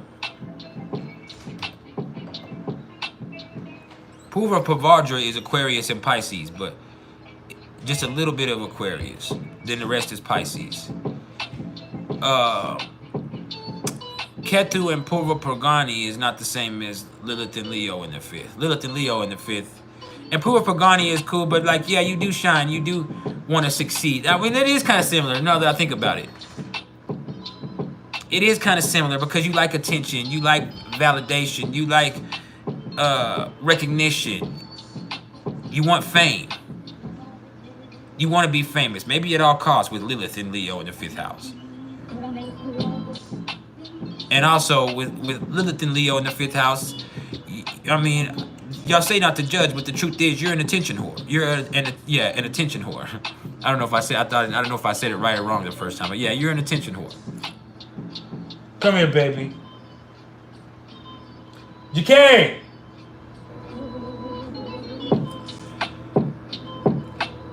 Come here, baby. Come here, daddy's boy. Sorry, I'm calling my dog. Sun in Scorpio at 26 degrees. Did I miss anybody else's question? No. Young God, you said Pluto in Aquarius transit your 5th house. I mean, you got to get back to enjoyment. Like, and with Pluto coming into the 5th house, like figuring out different stuff that you can enjoy and have fun doing. And what you enjoy is going to change drastically because your mindset has changed drastically. Tina Claire Marie, you said Sun in Scorpio at 26 degrees conjunct Venus in Sagittarius at 0 degrees. That positivity helps the Scorpio energy.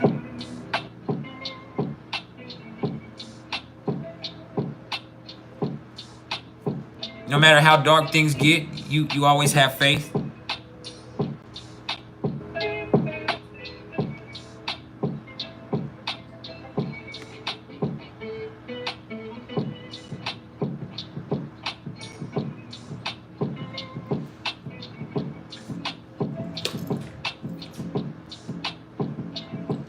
Hey, will you take him to use the restroom before you go anywhere? He probably needs to poop too, I ain't gonna lie to you. Green Vibes, Wellness. What's up, baby? Thank you for the birthday wish.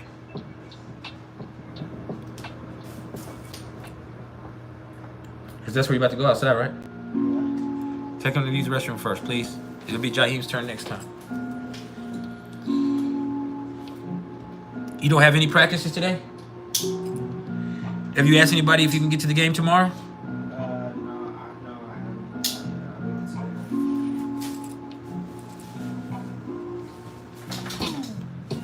You said Saturn is conjunct the moon today, then goes retrograde on Saturday. Yes, but Saturn is really conjunct the moon tomorrow.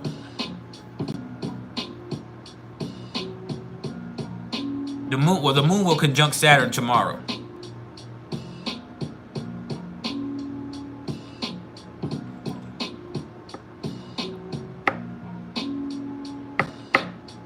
I have Saturn retrograde natally, so this isn't a big deal to me. Saturn retrograde actually is like a break from what Saturn has been doing.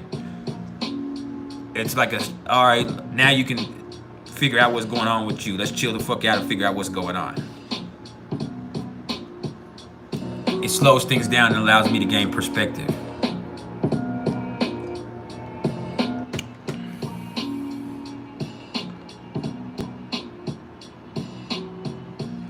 I feel you, Ebony. I mean, Lilith is there, so it could be different. Lilith could make it different, but you do gain a lot of attention. You do garner attention, and you might resent it. But you do get a lot of attention, and in certain ways with Purva Purgani especially, you want... It's not attention, but you want recognition.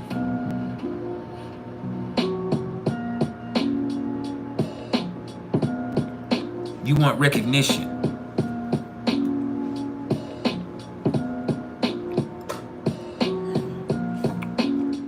So, I mean, Lilith could change the energy of that.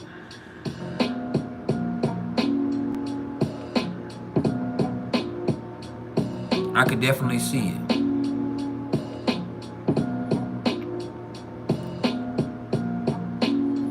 Oh, shout out to Shannon Sharp, too, for those of y'all that fuck with Shay Shay. It's his birthday today, too. Shout out to Shannon Sharp. Club Shay Shay. Unk.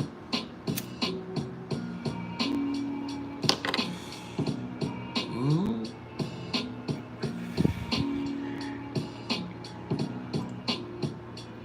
Shout out to Unk.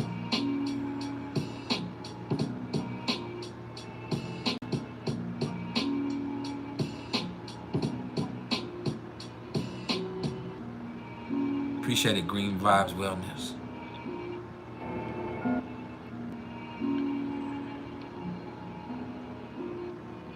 Edo Lamb. What guy has a lot of Leo in their chart? You talking about me? Or you talking about Shannon Sharp?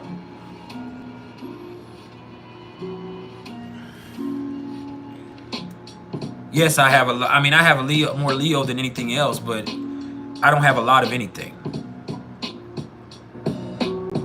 I have I have Mercury and Venus in Leo. My sun and moon are in Cancer and Pisces. My sun is in Cancer, my moon is in Pisces. But my Mercury is at 0 degrees of Leo, so it comes out very purely. My Venus is at 12 degrees of Leo, so it's, you know, it's in me, it's not on me. And it's something that people really pick up on because it's their 10th house. It's something that people see. It's something that's a part of my public persona. But yeah, I have some prominent Leo. You said any significance to all of your planets being direct? No. There are some people who have all their planets direct. Does it smell like blood out there? Huh? Does it smell like blood out there?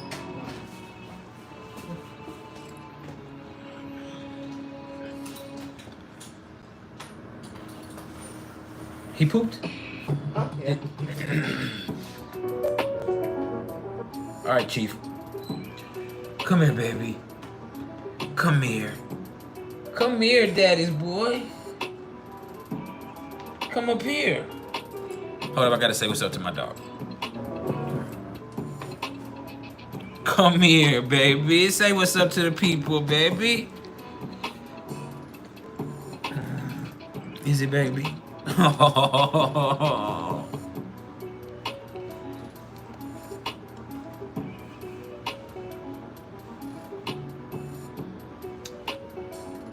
You said, what does my progress chart look like? My progress chart, my sun is in Leo in my progress chart. My moon is in Cancer.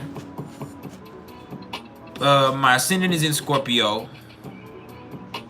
And my Mercury and Venus are in Virgo. Well, my Mercury's in Libra now. My Venus is in Virgo.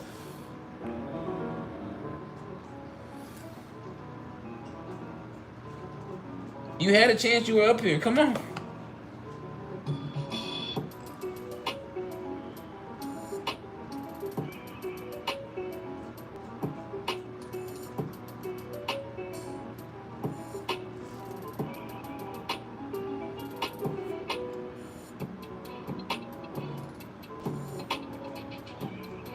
But yeah.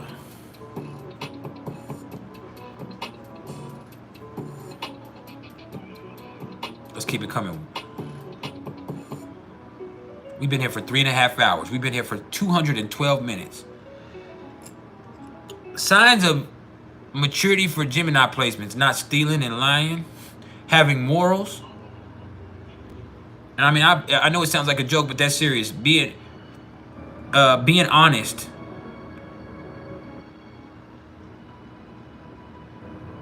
Because Geminis will steal, boy. Even more than lying. People are like, oh, Geminis lie. But they steal too. But just developing morals. I think perfections are interesting. I don't necessarily live by the perfection.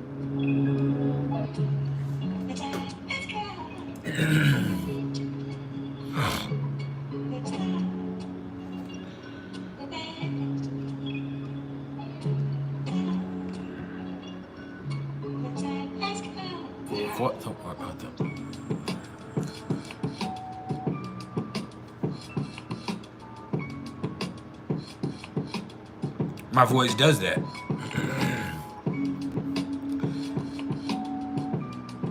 I Master Beauty. No, they're good.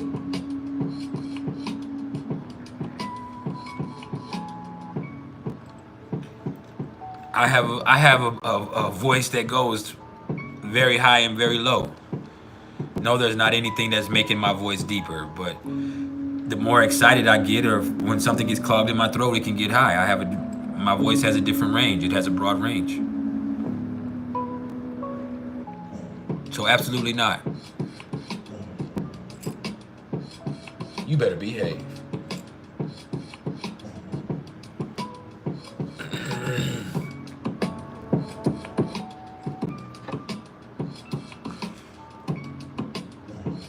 It's not super deep. I mean, it can be when I'm calm. But it can also, as I talk, it can get higher. As I get louder, my voice doesn't get booming. It gets higher. It gets higher.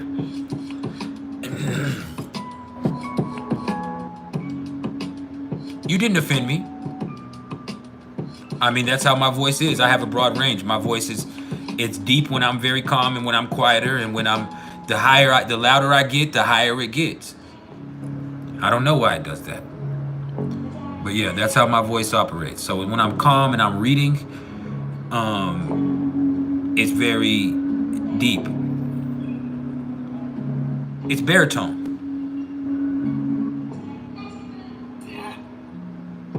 It's baritone. And yeah, you said in my older videos, it's the first thing I noticed. I had a different mic, and when I'm calm and when it's those videos, my voice is deeper because I'm not talking louder over the music like I am. When I start talking, the music is off. Right now, when I come here like this, it takes on a different hue because I'm calmer, and that's my speaking voice when I'm calm. But as I talk louder, it gets higher. It's just how my voice works.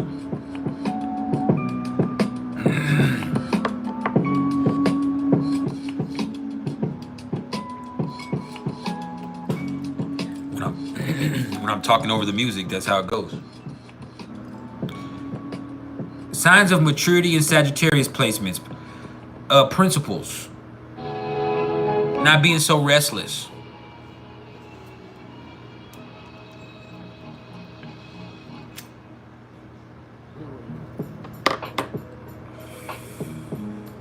Sagittarius finds purpose so they can develop principle. Not being so dogmatic in a certain belief system. But also not being so restless or reckless with Sagittarius.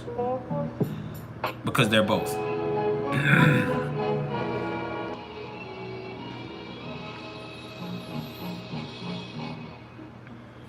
View.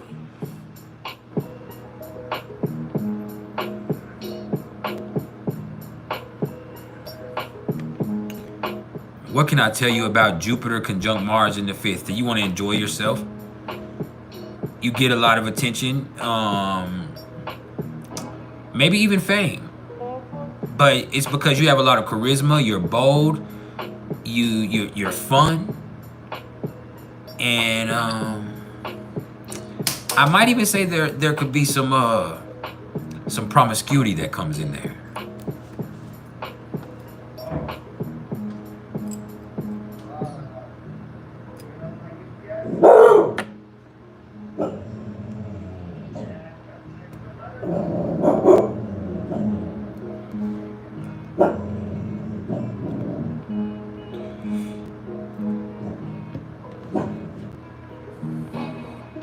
But Jupiter conjunct Mars is cool in a motherfucker. You're a cool person. You're a fun person. You're a bold person. You're creative. Very fertile also. Let's not forget that. Fertile. And what else?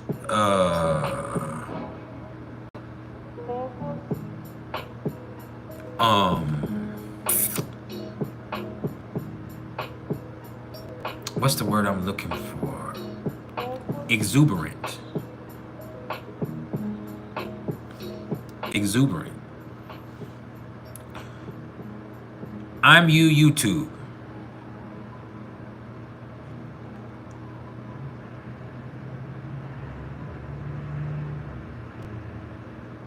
I'm from Narnia. I'm through the wardrobe or wherever your mama's closet is. So yeah.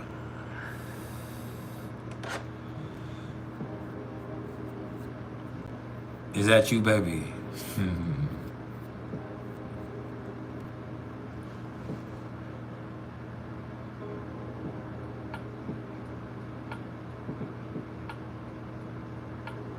Y'all come up with all kinds of stupid shit. Rick Ross is darker than a motherfucker. I don't look anything like Rick Ross. Rick Ross is also fat than a motherfucker. Now, while I have a little weight on me, I'm not fat. I just got a big back. Y'all done gained 30, almost 40 pounds in the last 5 or 6 months. I mean, y'all seen it. Y'all seen how small I had gotten because I wasn't eating. But when I started eating again, and I can't work out, I done put on some weight like a motherfucker, man. I'm a big back like a motherfucker now. And it's the fact that I have to have some ice cream 2-3 times a day after every meal. That's the problem, is I have to eat cake and ice cream. If I have some, they can make, my wife can make dessert or I can have dessert.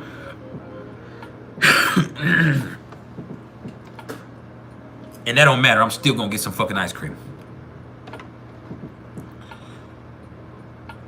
But yeah, I done gained a lot of weight. I was looking at my last video, and I never watched my videos, but I happened to catch it. I was like, dang, look at them titties hang.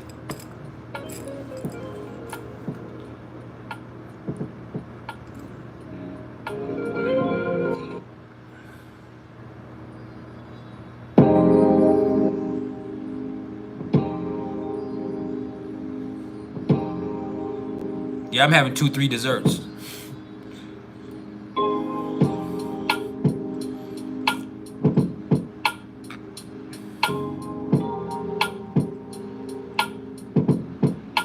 I went from like 168 to 201 in 4 months, 4.5 months. Now, I know that sounds crazy, but it's true. My normal walking around weight is like 185, 190. But right now I'm at like 202, 205. I go between like 205 and 200.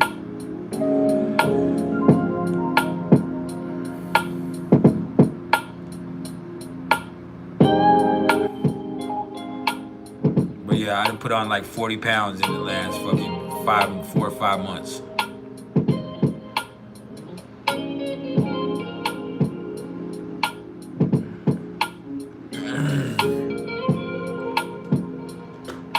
And it's because I'm usually a very active person. I work out every day before this. I worked out every day. I did like 1,000 push-ups on one day, and then the next day I'd do 500, and I'd also be very active as far as running around and moving around and doing things. But now I don't do the same activities. I have a hernia, so I can't work out. And so your boy done got a big back quick. I just hope my dick don't shrink.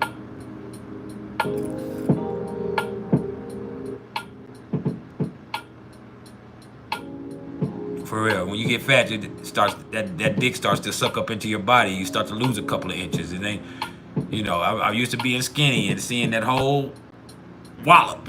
But as you get fatter, you start to.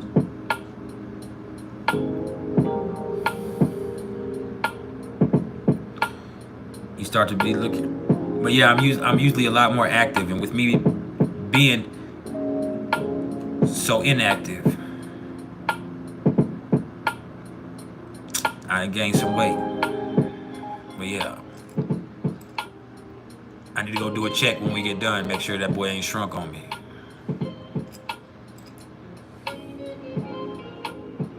My confidence isn't shaken by much, but if I feel like I had a little dick, my confidence might be shaken some. I might have to go look and just make sure that he's still got his pep in his step.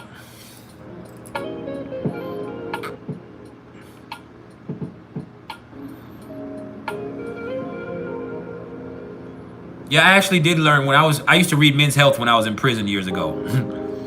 And there actually was an article that says that penises can atrophy. If you're not masturbating or having regular sex, it will get smaller. That is muscle tissue.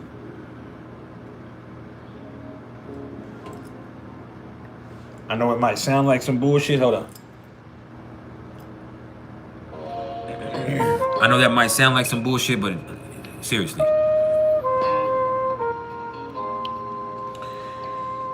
That old dick atrophy on you, you out of there. You don't want the dick to atrophy on you.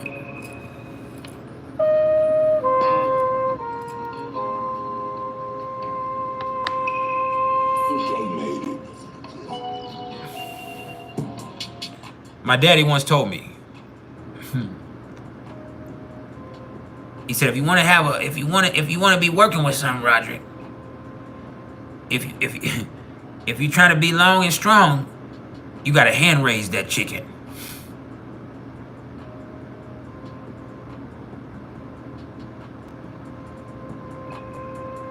And when I was young, I took it seriously.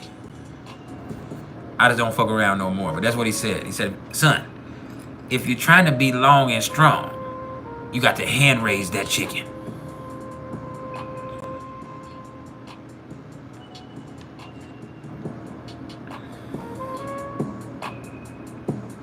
Now I don't indulge anymore. But I took it seriously when I was younger.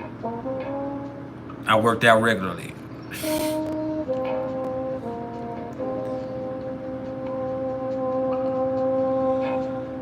So yeah.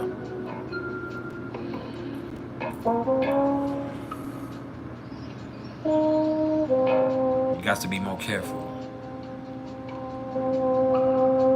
We got 15 more minutes. Let's make them count. I need a few more of y'all to hit that like button if you haven't done so yet. It's my birthday. Hit the super sticker, the super thanks, or the super chat. Hit that fucking Cash App that's pinned right there. Shoot some PayPal. Show me you love me. I've been here for 4 hours going hard, and I've been on point today.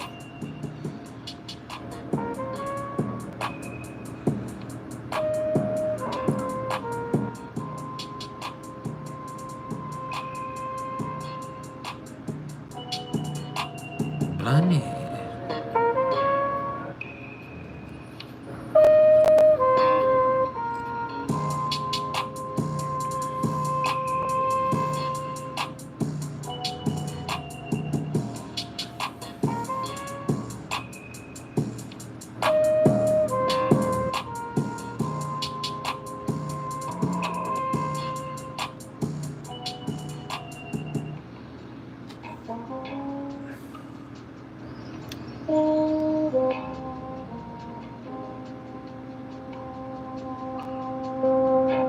I've been eating too much. I've been eating good. And business has been booming.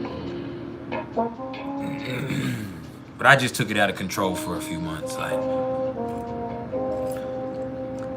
Like there was a couple weeks there for like a couple months. Really, I said a couple weeks, but really it was a couple months. Up until this month. Really, it was up until like 2 weeks ago. My wife could be cooking dinner. We could be eating dinner, and I'm still gonna go get a bucket of chicken. That's how fat I was getting, y'all. That's how much I got out of hand. Like, if we went into the grocery store, I would go straight to the deli and buy a bucket of chicken to take, a fried chicken to take home. And so whatever she cooked, I'm getting a bucket of chicken. And if not, I'm gonna put some French fries on the side. We could be eating anything else. I'm like, I'm gonna get some fries too. Shit, I'm gonna make some fries in the air fryer.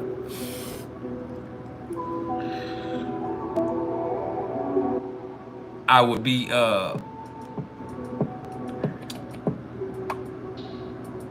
I would be going to Sonic or Dairy Queen after, you know, besides we have dessert. I'm gonna make sure I got me a large Blizzard. It's a Flavor Boy exclusive. And I don't know when to stop. That's the problem with Jupiter and Pisces in the 6th house. I don't know when to stop. So once I start eating, it's like I wasn't stopping. So I put on weight. I started just piling on weight. And I'm like, dang, your boy a big back.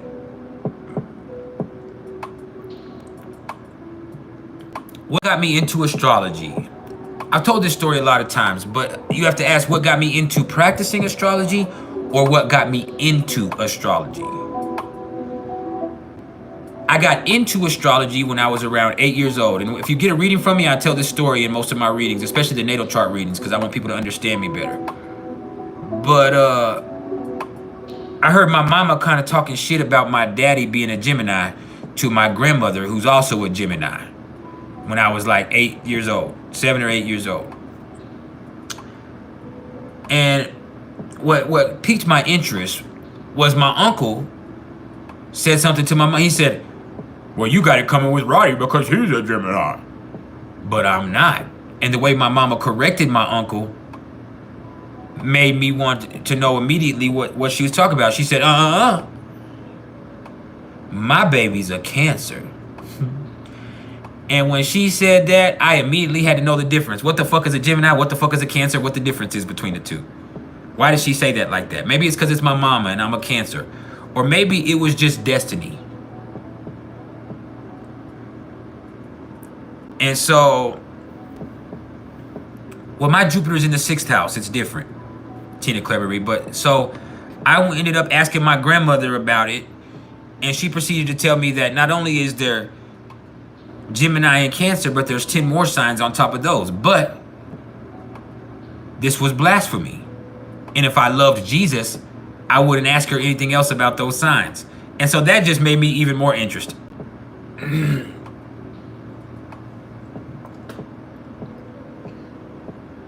That just made me even more interested.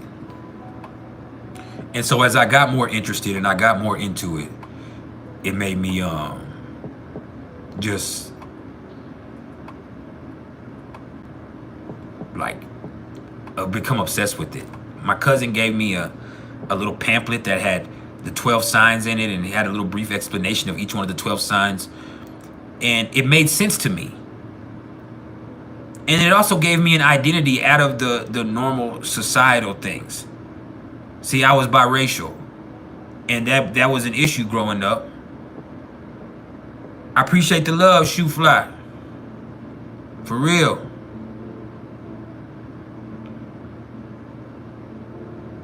That's love for real, for real.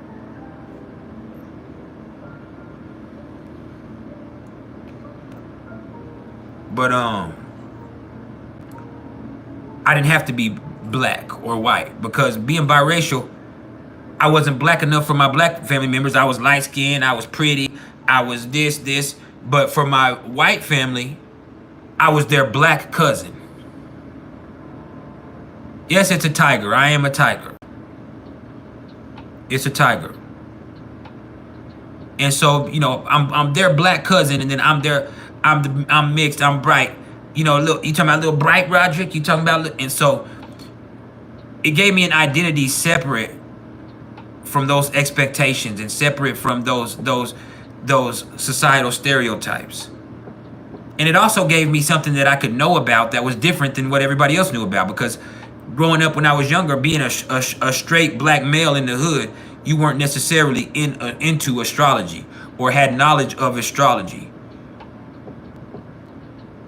And so I had stuff that I could mystify people with. I knew a lot about the Bible too. My grandfather was the pastor of the church, and I grew up in both the Episcopal church on my white side and the Pentecostal church on my black side. And you know, they would alternate. One Sunday I go to my grandpa's church, the next Sunday I go to my grandmother's church, my nana's church on the white side. And so I grew up in both of those systems. And the Episcopal system, which is like Catholic and Apostolic, is more ritualistic, if you understand what I mean. It's more about the ritual of going to church. It's not about the sermon that the pastor's giving. It's you went to church. It's a part of your weekly ritual, and the church service in itself is a series of rituals. It's very ritualistic, to where the Pentecostal church is more pulling on the people. It's more about creating a certain atmosphere and people worshiping and getting caught up in it, and that making them not just believe, but making them invest. Not just believe, but invest.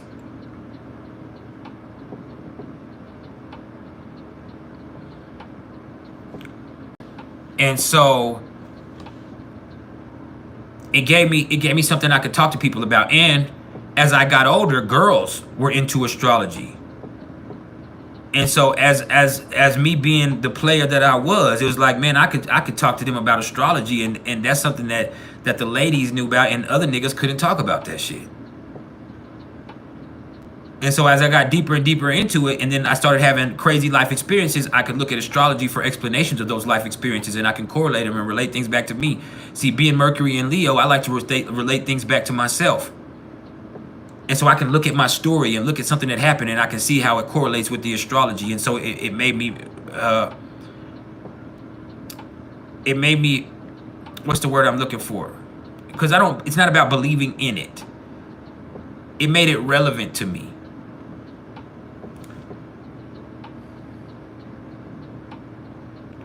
I know people that read palms. I don't know how to read palms, but I definitely believe some people can.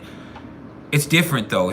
Even though people correlate them because it's in a certain sector, astrology and reading palms are not complicit to each other. Astrology and numerology are not even complicit unless you are following a Vedic principle. But as far as astrology, I mean, you'd have to ask me a question for me to help you make sense of it.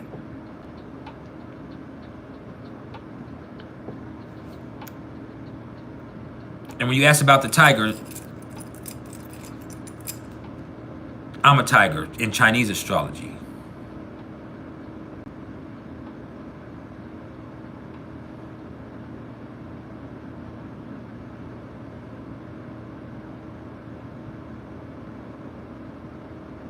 You lie and go, it is. And astrology has been around longer than religion.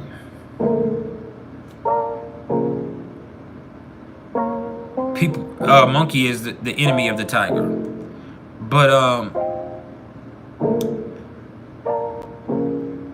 when you're looking at astrology, people use the astrology to understand the seasons and understand the movements of the moon, and thus chart certain things with their body and certain things with the way that the world was working. And so astrology has always been a system that has been relevant before there could even be any type of scientific correlation with it.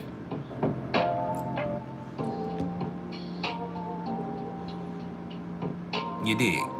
What's up, Serafina?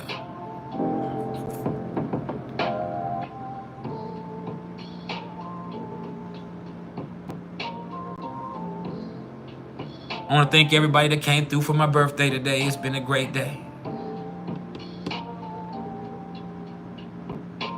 What do I think about the Sphinx actually being a lion way back before the last ice age? I've heard that, but I would have to know what the significance of it was for them.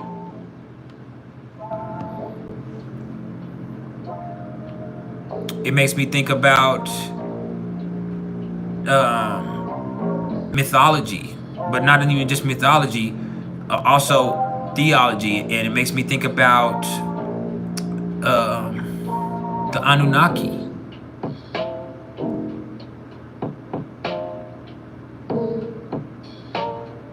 You also have to think about the creatures that existed to them. How old am I? Too old. I'm half of 76. I appreciate it, good citizen. I'm half of 76, dog.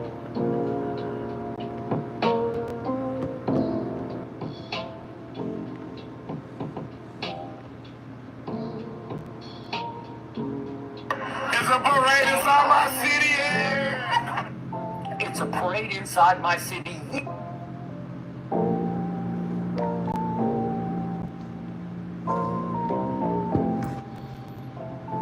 But yeah.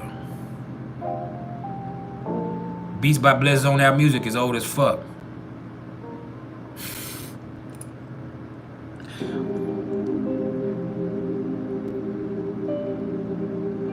That's only for us males though.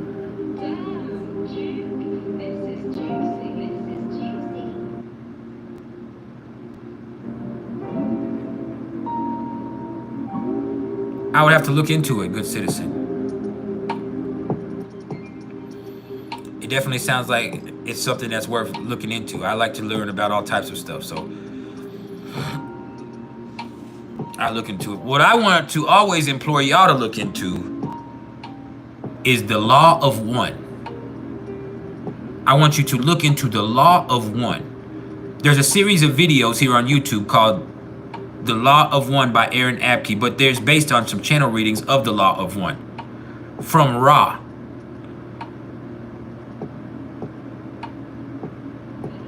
From Ra. And so for y'all, I want y'all to look up the law of one. And it's basically an understanding of the world. And if there is anything that could closely define what I believe spiritually, the law of one is right there. The law of one basically aligns with what I believe.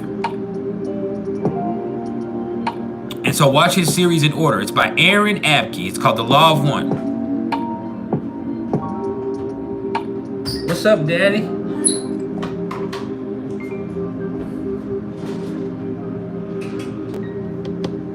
What you doing? What are you taking the scissors for? Out where?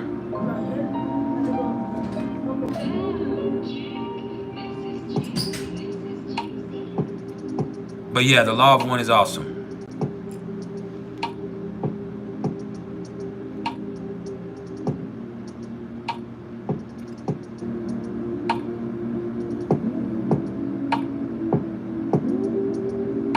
Dang, I'm sorry, Miss Colston. Tell him I said what's up at the ER.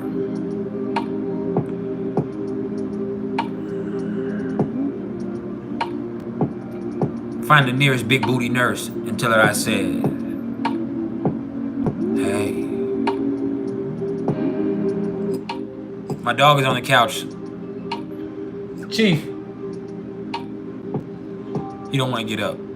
He just shook his tail. That's all he did. He's laying on the couch. He was here a few minutes ago, or about 30 minutes ago.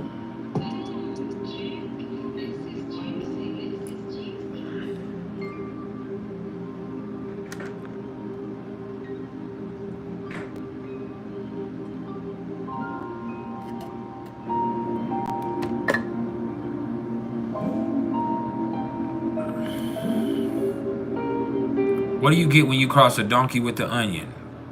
Tell us.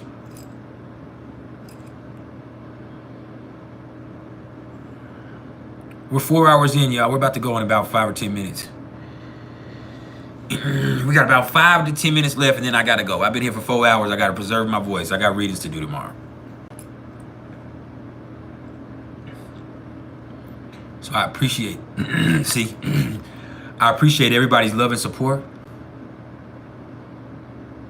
I thank y'all for tuning in on me, with me on my birthday. I thank you if you sent me birthday wishes, and if you send me something, I'm so grateful for that. This has been an amazing experience. I just want to tell y'all I love y'all. Don't let anything get you down. Fucking smile. Understand you're worth it. If you're interested in any astrological readings whatsoever, never get at me in these comments. Get at me in my email, which is mr.turner1300@gmail.com.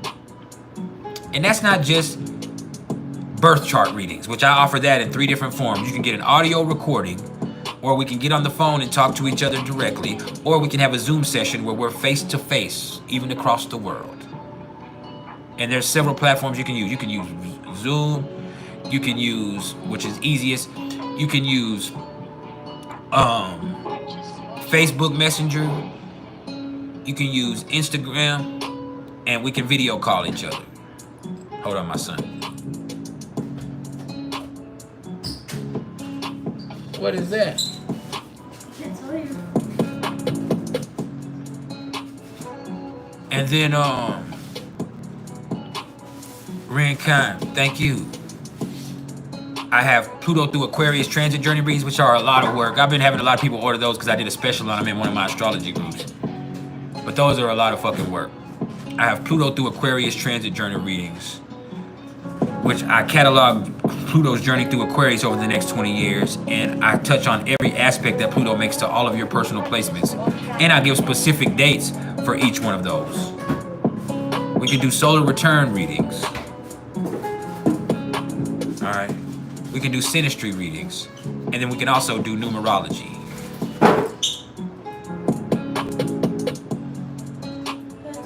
Yeah, come give me a hug. You know Daddy loves you. Okay.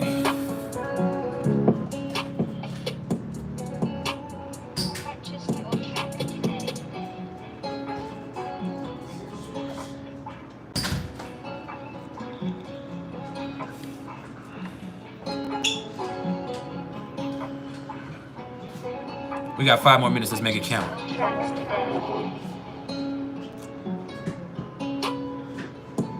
I love y'all. Thank you for tuning in. I might try to come Friday, but I can't guarantee it. I have some readings to do. Depends on what we have going on here at home on Friday.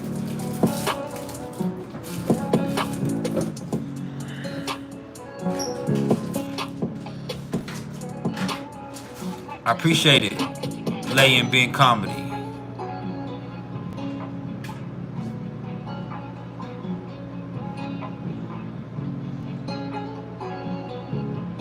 That's right. Yes, I did know that, good citizen.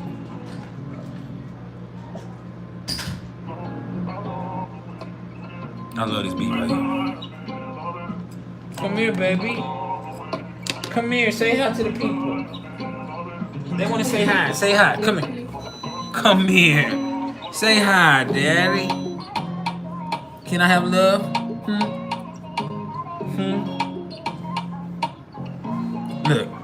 Look, Chief.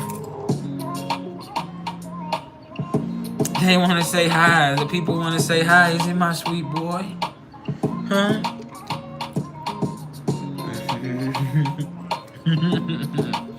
Yes. He's a Capricorn. He doesn't act like it, but he's a Capricorn. Capricorn sun and Capricorn moon. Get out of that trash. You better be good. What you want?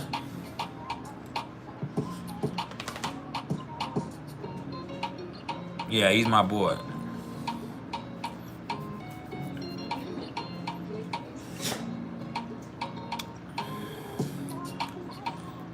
I need like 2 more of y'all to hit the like button for me.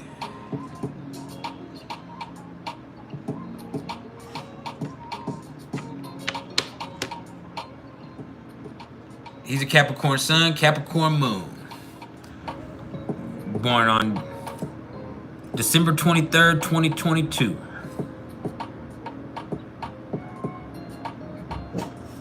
Sit your ass down. He don't act like it though. He's very needy. He's very playful. Extremely loving. He's everything. Best wishes to you, good citizen.